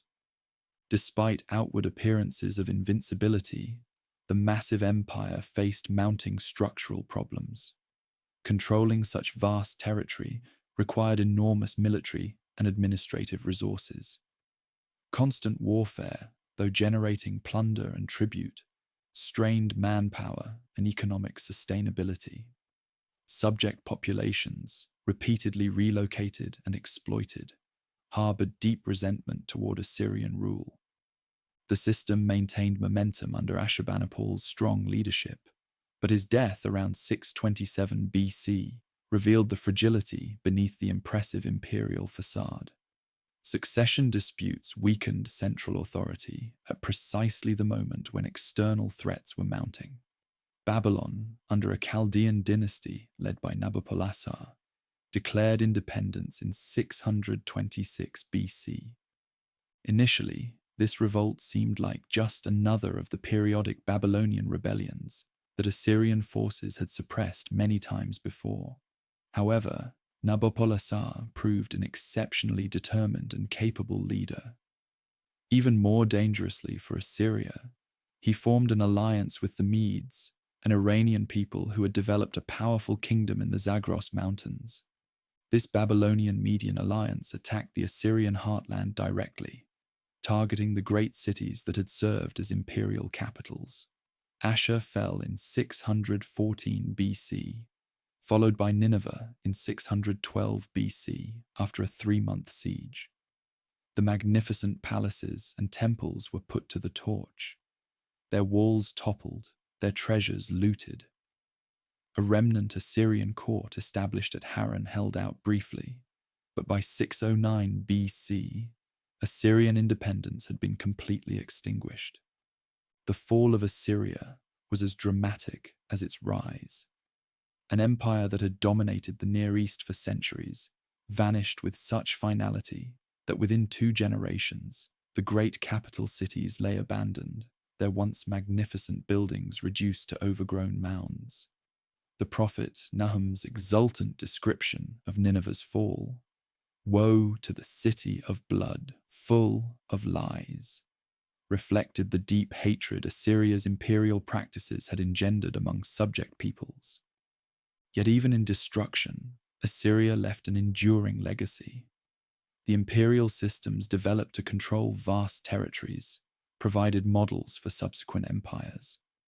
The network of roads, administrative centers, and communication systems created military and economic integration across previously fragmented regions. The practice of gathering and preserving knowledge from throughout the empire saved countless cultural and literary works for posterity. And perhaps most importantly, the Assyrian Empire represented the first successful attempt to create a genuinely international political order, encompassing numerous peoples, languages, and traditions under unified governance. A complex achievement despite the brutality of its methods.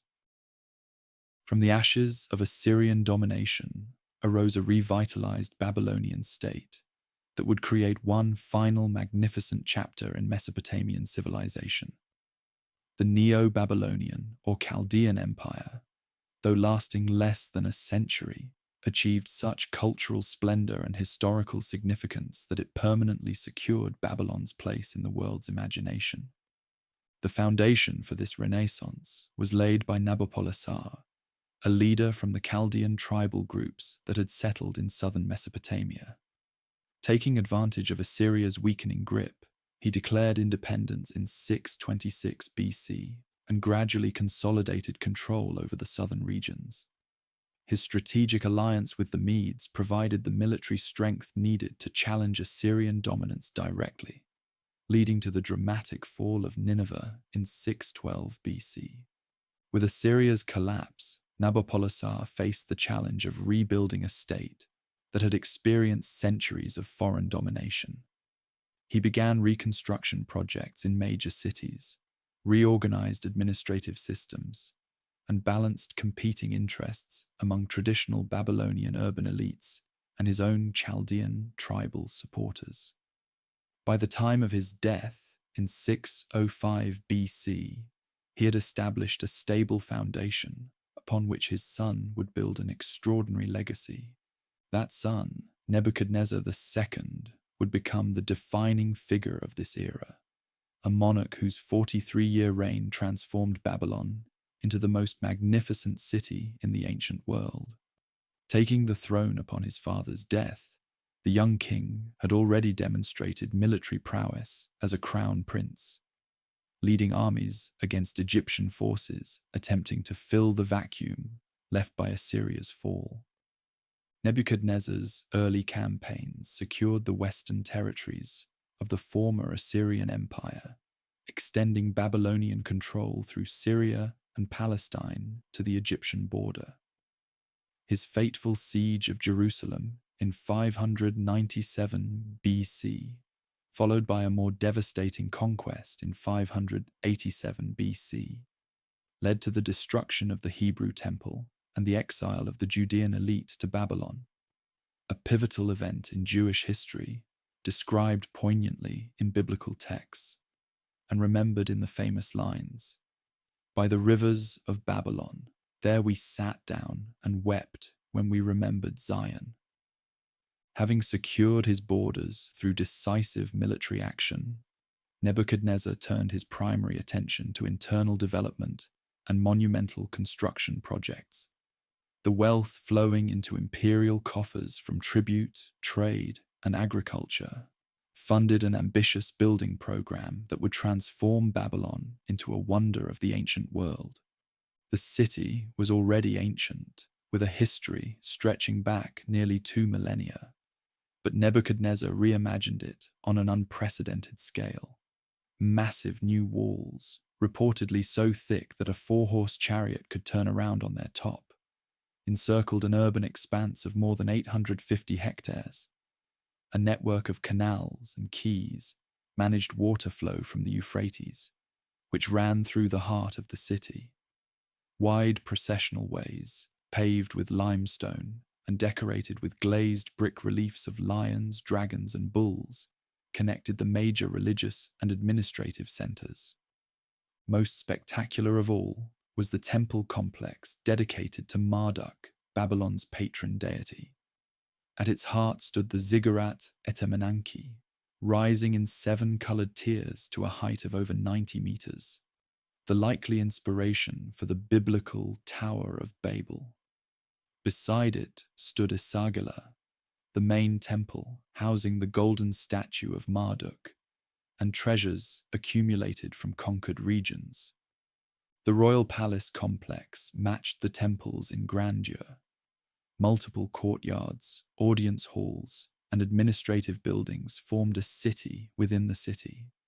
Here, according to Greek tradition, Nebuchadnezzar built the famous Hanging Gardens, irrigated terraces filled with exotic plants and trees, supposedly to comfort his Median wife, who missed the greenery of her mountainous homeland.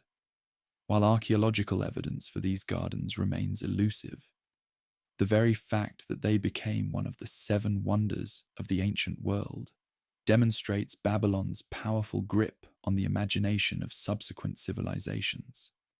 The annual New Year's festival, Akitu, represented the pinnacle of Babylonian religious and political theatre. During this 11-day celebration, the creation epic Enuma Elish was recited, recounting Marduk's victory over primordial chaos and establishment of cosmic order. The king played a central ritual role, symbolically subordinating his earthly authority to divine power. In a dramatic ceremony, the high priest would strike the king's face and force him to kneel before Marduk's statue, a ritual humiliation demonstrating that even the most powerful earthly ruler served at divine pleasure. Beyond the capital, Nebuchadnezzar undertook extensive infrastructure projects throughout his realm. Irrigation systems were expanded and renovated, increasing agricultural productivity. Temples in ancient religious centers like Ur, Uruk, and Sippar were restored. Trade routes were secured with military outposts and way stations. The overall effect was a revitalization of Mesopotamian economic and cultural life after the disruptions of the late Assyrian period. Intellectually, the Neo-Babylonian period saw significant achievements, particularly in astronomy. Court scholars refined observational techniques developed over previous centuries, creating increasingly accurate methods for predicting celestial events. The motivation remained primarily religious, understanding divine intentions through celestial omens. But the mathematical sophistication involved laid foundations for later scientific astronomy. Literary culture flourished as well, with scribal schools maintaining ancient texts while creating new compositions. The Babylonian creation epic reached its final form during this period, synthesizing older traditions into a coherent theological statement about divine kingship and cosmic order. Historical texts recorded royal achievements, while practical manuals transmitted specialized knowledge in fields ranging from medicine to engineering. Extensive administrative records painted a picture of a complex economic system, combining state-managed resources with private enterprise. Temple and palace organizations controlled vast agricultural estates, workshops, and trade operations. Simultaneously, private families conducted independent businesses, with some developing into powerful banking houses that financed commercial ventures and agricultural development through sophisticated credit arrangements.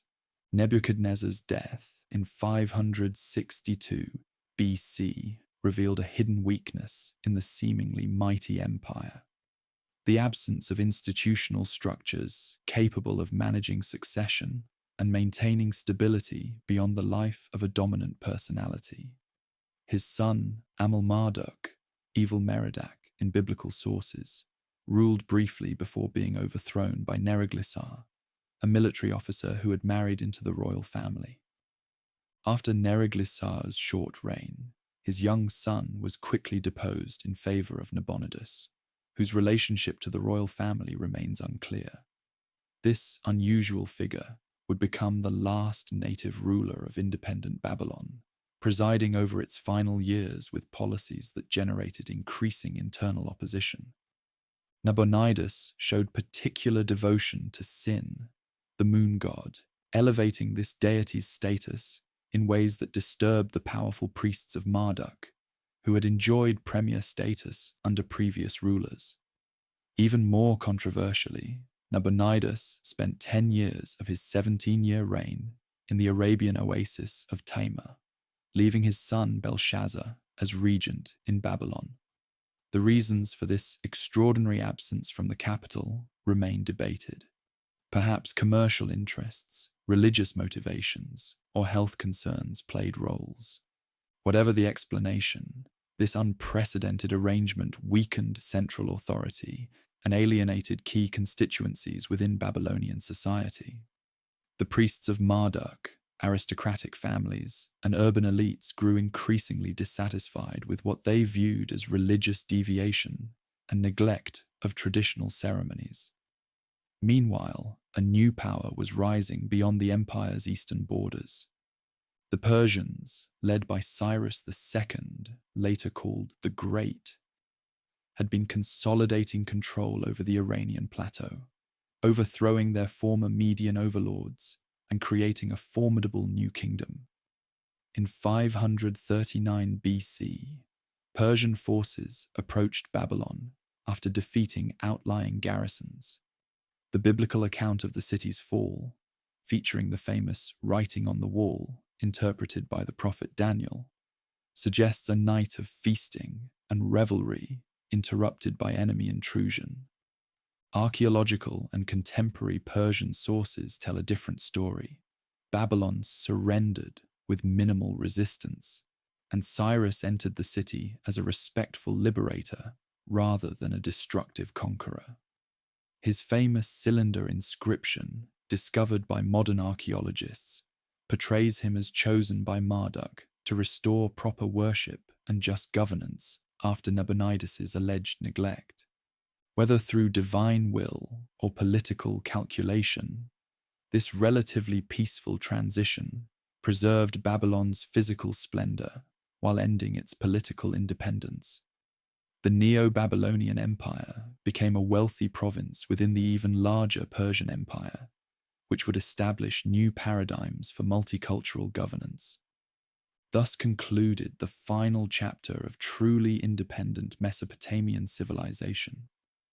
Though Babylon would continue as an important administrative center for centuries under Persian, Greek, and Parthian rule, indigenous political traditions had reached their conclusion.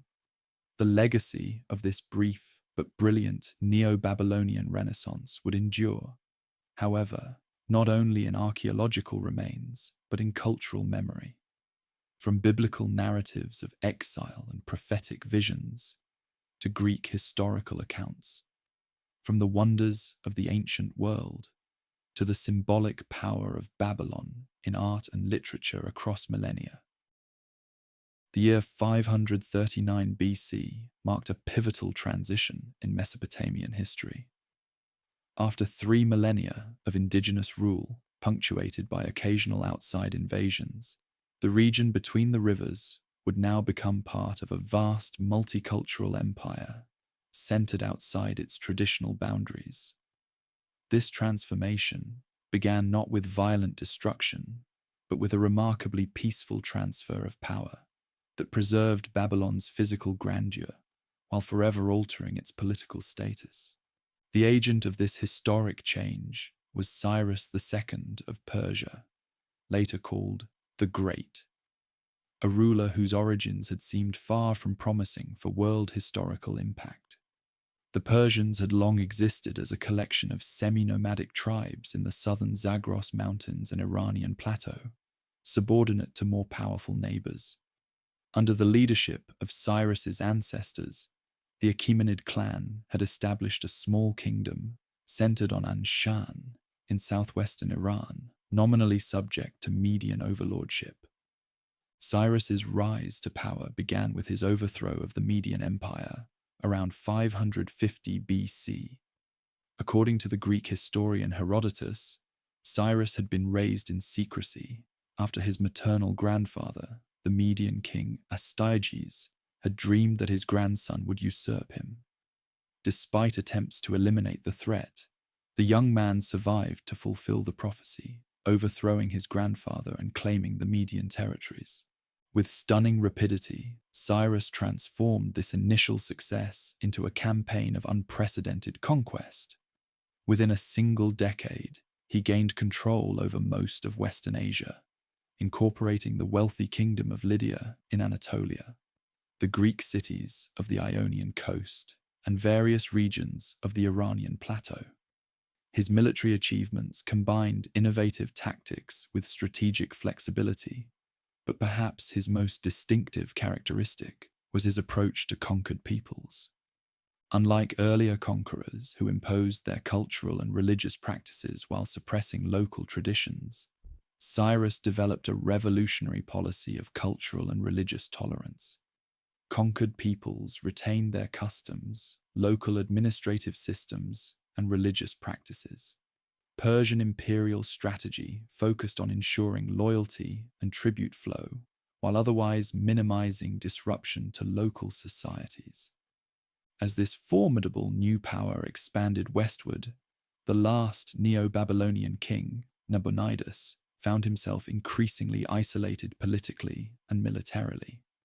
Having spent a decade in the Arabian oasis of Tamar, for reasons that remain debated, Nabonidus had returned to Babylon to find his religious policies and governing approach sharply criticized by influential groups within the society. His particular devotion to Sin, the moon god, had alienated the powerful priesthood of Marduk, traditionally Babylon's patron deity. His apparent neglect of certain religious festivals, particularly the crucial New Year's celebration, generated theological concerns about cosmic order. Meanwhile, various conquered peoples within the Babylonian realm harbored resentments over restrictive policies, creating potential allies for any invader promising more tolerant rule. As Persian forces approached Babylonian territory in 539 BC, they encountered a deeply divided society. Some frontier garrisons resisted, while others quickly surrendered. Nabonidus gathered troops to meet the threat, but the expected decisive battle never materialized. Instead, Persian forces, under the command of Cyrus's general Ugbaru, conducted a brilliant maneuver, diverting river waters to lower the Euphrates enough for troops to enter Babylon beneath its massive walls.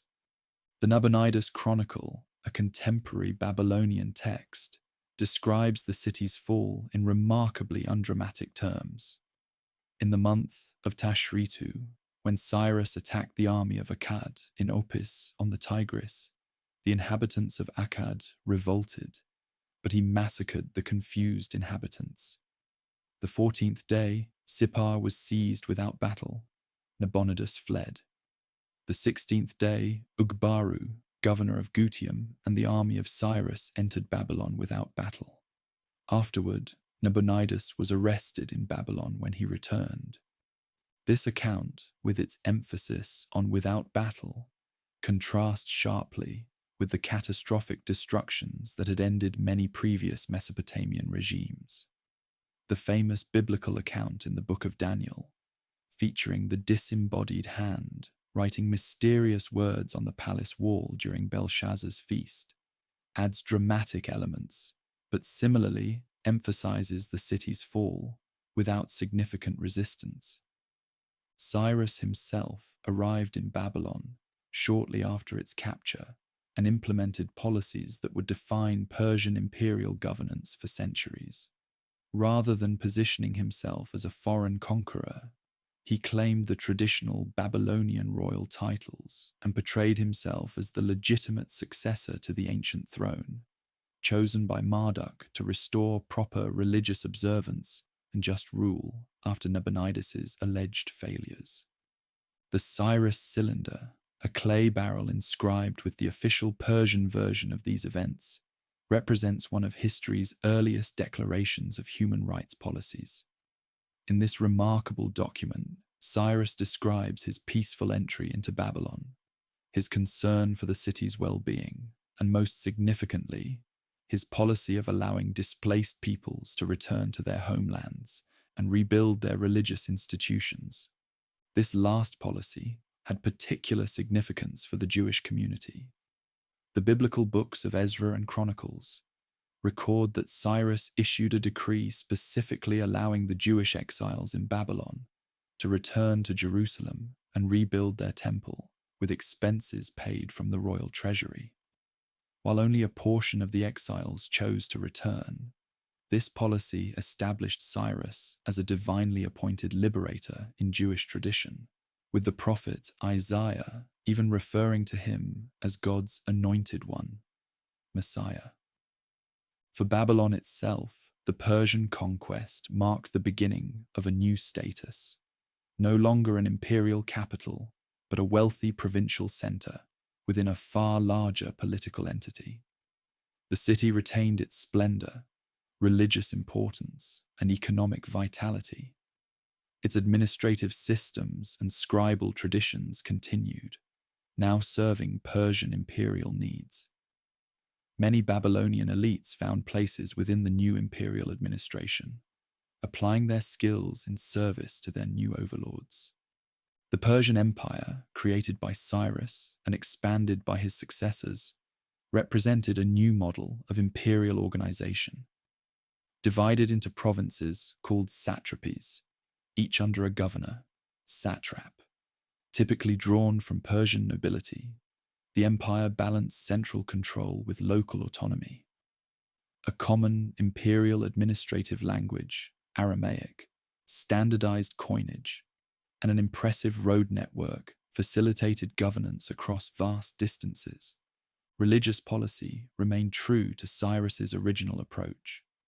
Local cults and practices continued without interference, while the Persian rulers participated in traditional ceremonies when visiting major centers like Babylon. The Achaemenid kings themselves practiced Zoroastrianism, an Iranian faith emphasizing the cosmic struggle between truth and falsehood, but they did not impose this religion on subject peoples. Under Persian rule, Mesopotamia experienced generally stable governance for 2 centuries. The region's agricultural productivity and commercial wealth made it among the most valuable provinces of the empire. Babylonian astronomical knowledge administrative expertise, and cultural traditions influenced Persian imperial practices, while Persian military protection and inclusion in an empire stretching from the Indus to the Mediterranean created new opportunities for merchants and officials.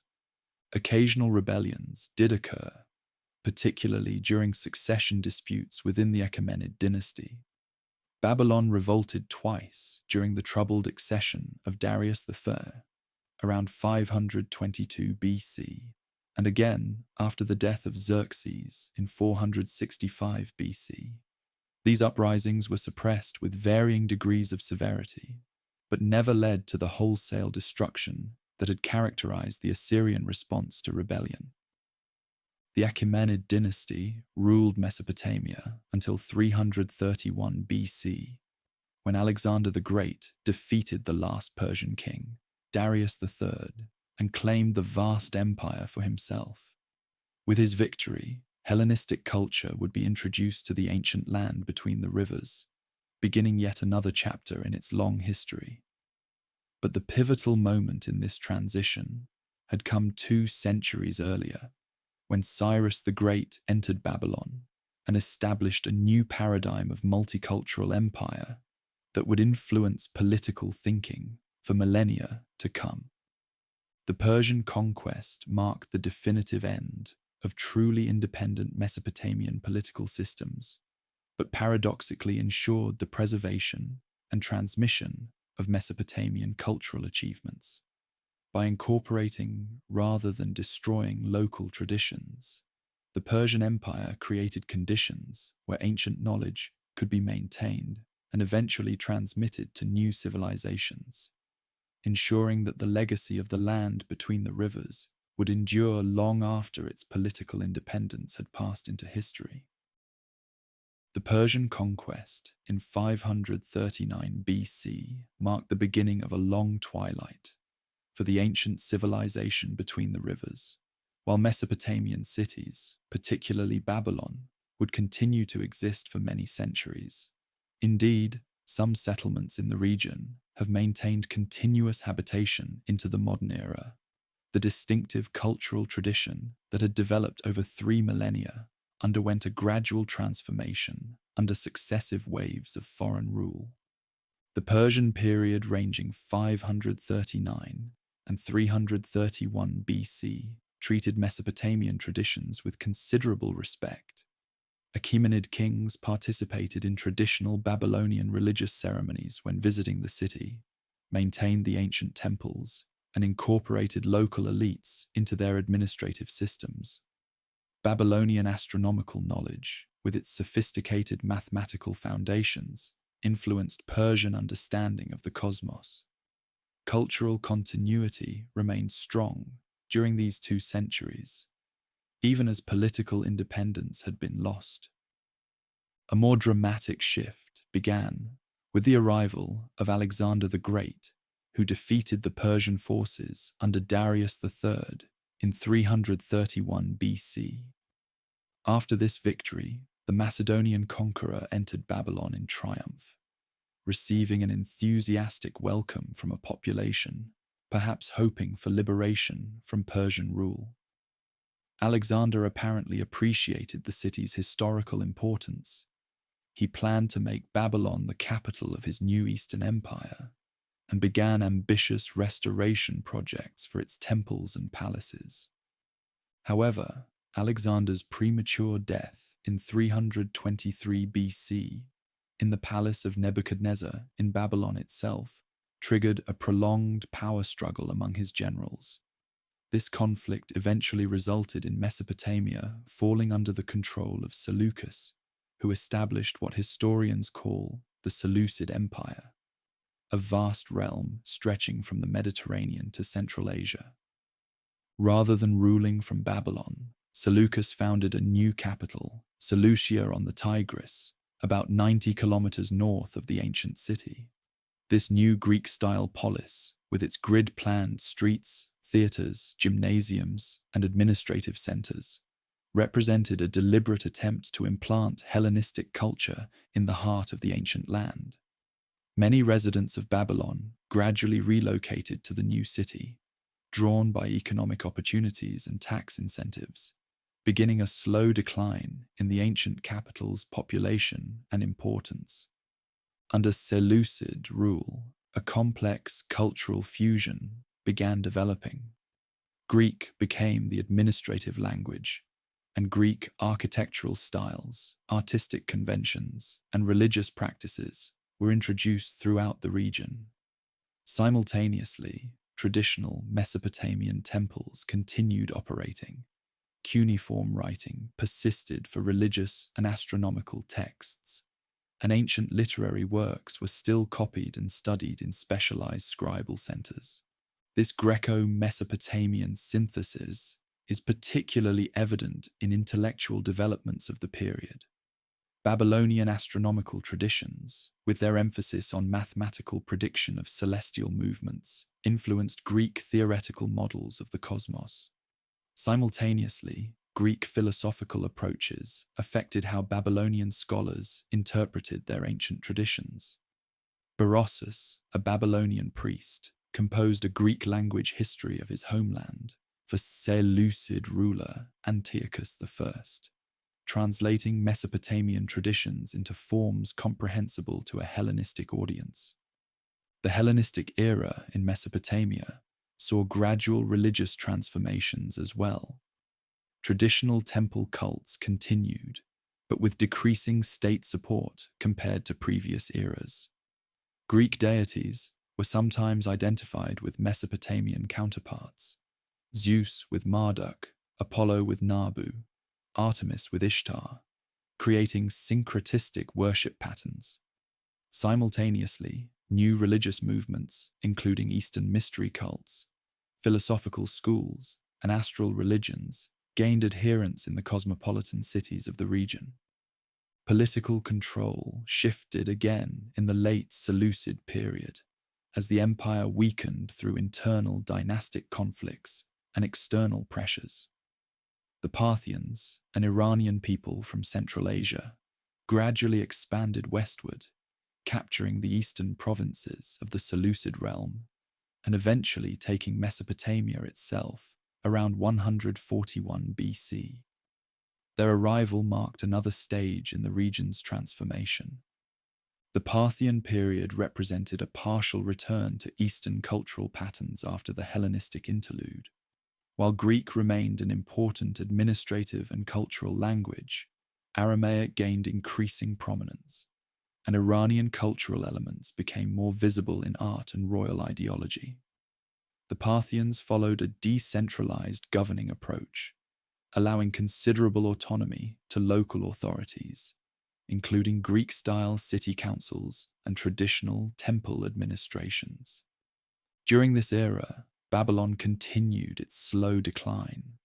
Though still inhabited and maintaining some religious significance, it had been eclipsed by newer urban centers. Seleucia on the Tigris flourished as the region's primary city, with Ctesiphon across the river emerging as the Parthian administrative center.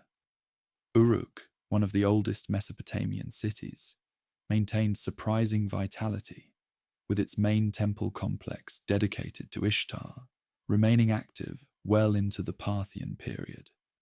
Culturally, the Parthian era saw the final phases of cuneiform writing, which had been the primary script of Mesopotamia for over 3,000 years. The latest known cuneiform astronomical text dates to AD 75, while the latest precisely dated literary text comes from 35 BC. This gradual abandonment of the ancient writing system marked a decisive break in cultural continuity. Though many Mesopotamian traditions continued in translated forms or through oral transmission, religious developments during this period included the spread of Judaism throughout Mesopotamia, with important communities developing in major cities. The Babylonian Jewish community descended from those who had remained after the Persian authorized return to Jerusalem, became increasingly influential in Jewish religious thought. The beginnings of what would later develop into the Babylonian Talmud A massive collection of rabbinic discussions on Jewish law and ethics took shape during these centuries. The final major imperial transition came when the Sasanian Persians overthrew Parthian rule in AD 224, establishing a more centralized and assertive Iranian state. Under Sasanian governance, AD 224 to 651 in Mesopotamia, Zoroastrianism received strong state support, occasionally resulting in pressure on other religious communities. Administrative systems became more hierarchical, with increased tax demands and labor obligations placed on the population.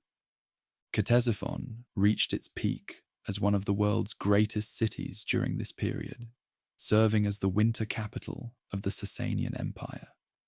Its legendary palace, with its enormous vaulted hall, stood as an architectural marvel that would influence Islamic building traditions centuries later. Other Mesopotamian cities continued functioning, though often at reduced size compared to earlier eras. The cultural landscape during these final centuries of pre-Islamic Mesopotamia was extraordinarily diverse. Mandaeans practiced their distinctive baptismal religion in southern marshlands. Manichaean missionaries spread their dualistic faith from Mesopotamian bases. Eastern Christianity established important centers, with the Church of the East, often called Nestorian by outsiders, developing distinctive theological traditions and missionary networks reaching as far as China. Jewish scholarly communities in Mesopotamia produced the Babylonian Talmud, completed around AD 500, which would become the most authoritative legal and ethical compilation in rabbinic Judaism. Simultaneously, in dwindling temples, the last priests maintaining ancient Mesopotamian religious traditions continued their increasingly isolated practices, their numbers diminishing with each generation.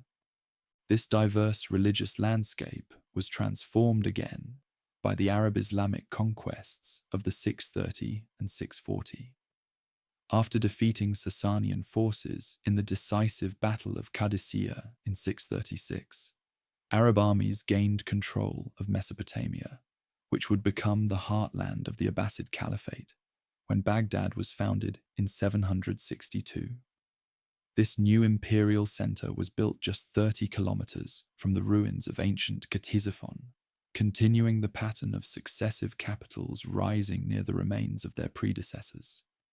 Under Islamic rule, the region, now increasingly called Iraq, from the Persian Iraq, referring to the lowlands, experienced cultural revitalization, but within an entirely different tradition. The ancient gods of Sumer and Akkad had been largely forgotten. Cuneiform writing had been abandoned. The ziggurats and temples had crumbled to ruins, or been rebuilt as mosques and palaces. Yet subtle continuities persisted beneath the surface of these profound changes. Astronomical and mathematical knowledge developed over millennia in Mesopotamia influenced early Islamic science. Irrigation techniques refined since Sumerian times continued sustaining agriculture. Administrative practices and imperial ideologies transmitted through successive empires informed Islamic governance. Countless folk beliefs, literary motifs, and cultural practices continued in adapted forms, their ancient origins forgotten, but their influence persistent. The final disappearance of recognizably Mesopotamian cultural traditions is impossible to date precisely. Like a river flowing into marshlands, the distinctive civilization that had begun at Eridu and Uruk in the 4th millennium BC gradually dissipated, its waters mixing with countless other streams to nourish newer cultural growth. Elements of Mesopotamian heritage persisted in Jewish communities, in astronomical knowledge, in irrigation practices, and in countless unrecognized influences on successor civilizations. Modern archaeological excavations beginning in the 19th century gradually revealed the forgotten splendor of ancient Mesopotamia. Cuneiform writing was deciphered, ziggurats excavated, and royal palaces unearthed from beneath centuries of accumulated soil. The recognition that this region had produced the world's first cities, earliest writing, and pioneering legal codes transformed humanity's understanding of its own origins. Today, the physical legacy of ancient Mesopotamia remains embedded in the landscape of modern Iraq and Syria, in archaeological sites, museum collections, and the genetic and cultural heritage of contemporary inhabitants. Yet perhaps the most profound legacy lies in foundational concepts that shaped subsequent civilizations. The organization of urban communities, the development of writing for record-keeping and literature, the codification of laws, the practice of mathematics and astronomy, and the creation of complex religious systems seeking to explain humanity's place in the cosmos. The story of ancient Mesopotamia thus ends not with a dramatic conclusion, but with a gradual transformation and diffusion of influence, a transition from direct cultural continuity to indirect legacy, from lived tradition to recovered memory.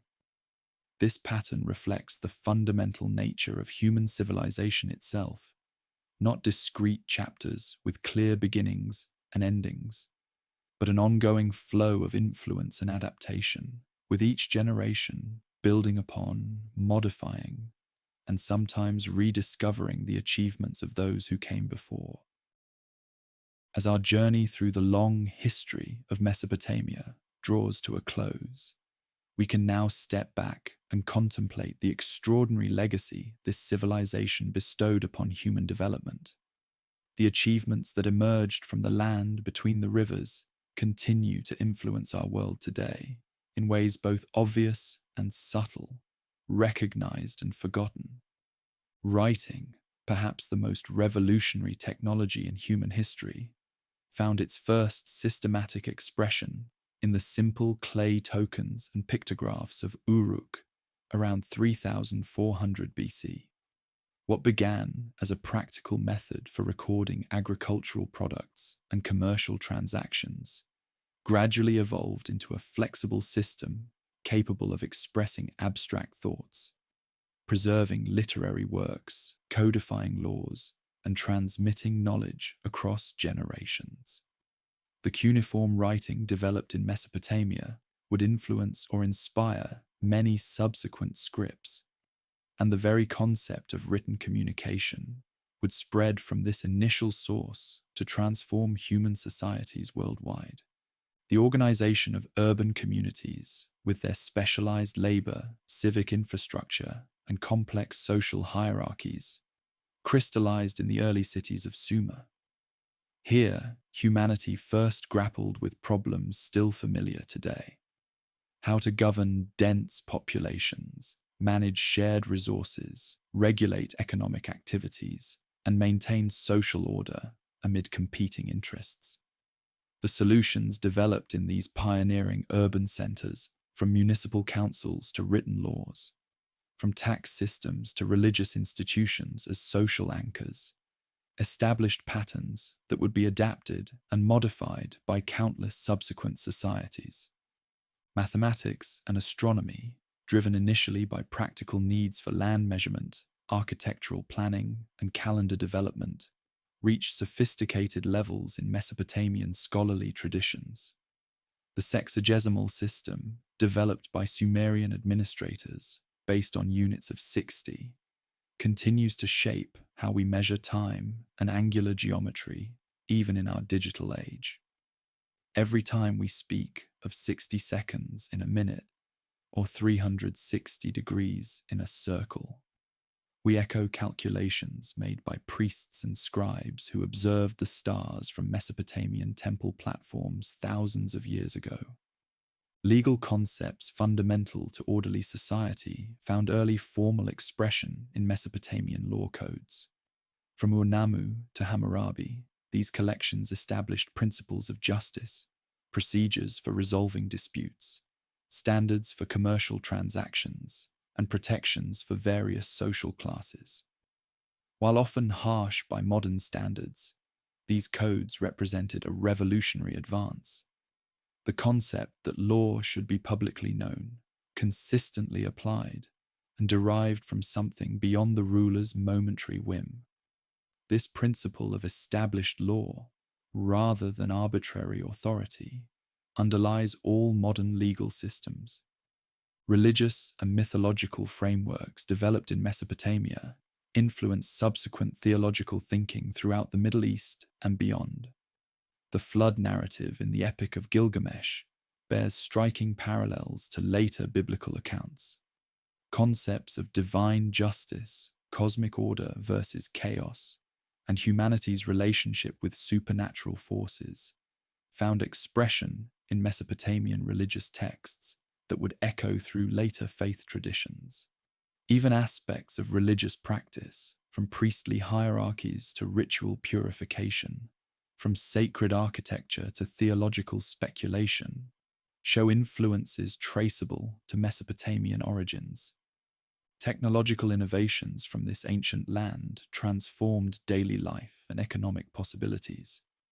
Irrigation systems developed by Sumerian farmers allowed agriculture to flourish in semi-arid environments, dramatically increasing food production. The potter's wheel revolutionized ceramic manufacturing. Advances in metallurgy progressed from simple copper tools to sophisticated bronze alloys. Wheeled vehicles changed transportation possibilities. Glass production, textile manufacturing, and countless other crafts reached levels of refinement that would influence subsequent civilizations across multiple continents. Political organizations from city-states to territorial empires found early expression between the Tigris and Euphrates. The tensions between local autonomy and central authority, between traditional practices and administrative efficiency, between diverse populations and unifying governance, all these fundamental political challenges were confronted by Mesopotamian rulers from Sargon to Nebuchadnezzar. Their experiments in statecraft, both successful and failed, provided models and cautionary tales for subsequent political systems across the ancient world. Literary forms exploring fundamental human questions emerged in the world's earliest known creative texts. The Epic of Gilgamesh confronts mortality, friendship, and the search for meaning in the face of inevitable death. Wisdom literature offered reflections on justice and suffering that would find parallels in later works like the biblical Book of Job. Creation myths explored humanity's place in the cosmic order. Love poetry, royal hymns, proverb collections, and humorous tales all found expression in cuneiform texts, establishing narrative and poetic traditions that would influence subsequent literatures. Perhaps most profoundly, Mesopotamia demonstrated humanity's capacity for cumulative cultural achievement, the ability to build upon previous generations' discoveries, to preserve and transmit knowledge, to adapt traditional practices to new circumstances, and to create institutions outlasting individual lifespans. This fundamental aspect of human civilization, our ability to stand on the shoulders of those who came before us, found its first sustained expression in the long cultural continuity between the rivers. When we trace these influences, we must acknowledge the complex nature of cultural transmission and parallel development. Some Mesopotamian innovations directly influenced subsequent societies through documented contact and deliberate adoption. Others may represent independent solutions to universal human challenges, with similarities reflecting common problems rather than direct influence. In many cases, Mesopotamian practices reached later societies through multiple intermediaries, transformed through successive cultural translations. The relationship between ancient Mesopotamia and contemporary society resembles a mighty river with countless tributaries and distributaries, some channels maintaining direct connection, others dividing and rejoining, through complex networks, some apparently disappearing underground, only to resurface in unexpected locations. The waters that first gathered in the floodplains of the Tigris and Euphrates have long since mingled with countless other streams, yet they remain part of the great flow of human civilization that continues to this day. As modern inhabitants of a world shaped by electricity, digital communication, and space exploration, we might easily dismiss these ancient achievements as primitive or irrelevant. Yet the fundamental challenges of human existence, creating sustainable food systems, establishing just societies, understanding our place in the cosmos, expressing our hopes and fears through art, and contemplating our mortality, remain as pressing today as they were for the inhabitants of Uruk or Babylon. The story of Mesopotamia reminds us that civilization is not a possession, but a process, not an achievement, but an ongoing project. It began long before any of us were born, and will continue long after we have returned to dust. We are inheritors of traditions, innovations, and wisdom accumulated over thousands of years, with roots reaching back to those first farmers who settled beside the ancient rivers and began humanity's great experiment in creating something larger and more enduring than individual human lives. As we conclude our journey through the story of ancient Mesopotamia, we can appreciate how these distant ancestors, despite the vast gulf of time separating us, grappled with challenges recognizable to our modern sensibilities.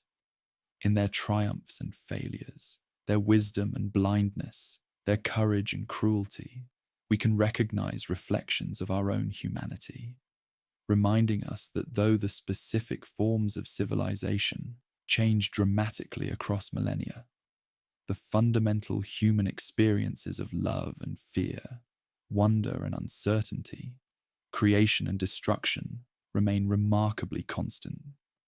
The legacy of Mesopotamia lives on, in our minutes and hours, in our written words, in our cities and laws, in our religious concepts and scientific inquiry, and in our continuing effort to find meaning and create beauty in a world that, like the unpredictable floods of the ancient rivers, remains perpetually changing and eternally challenging.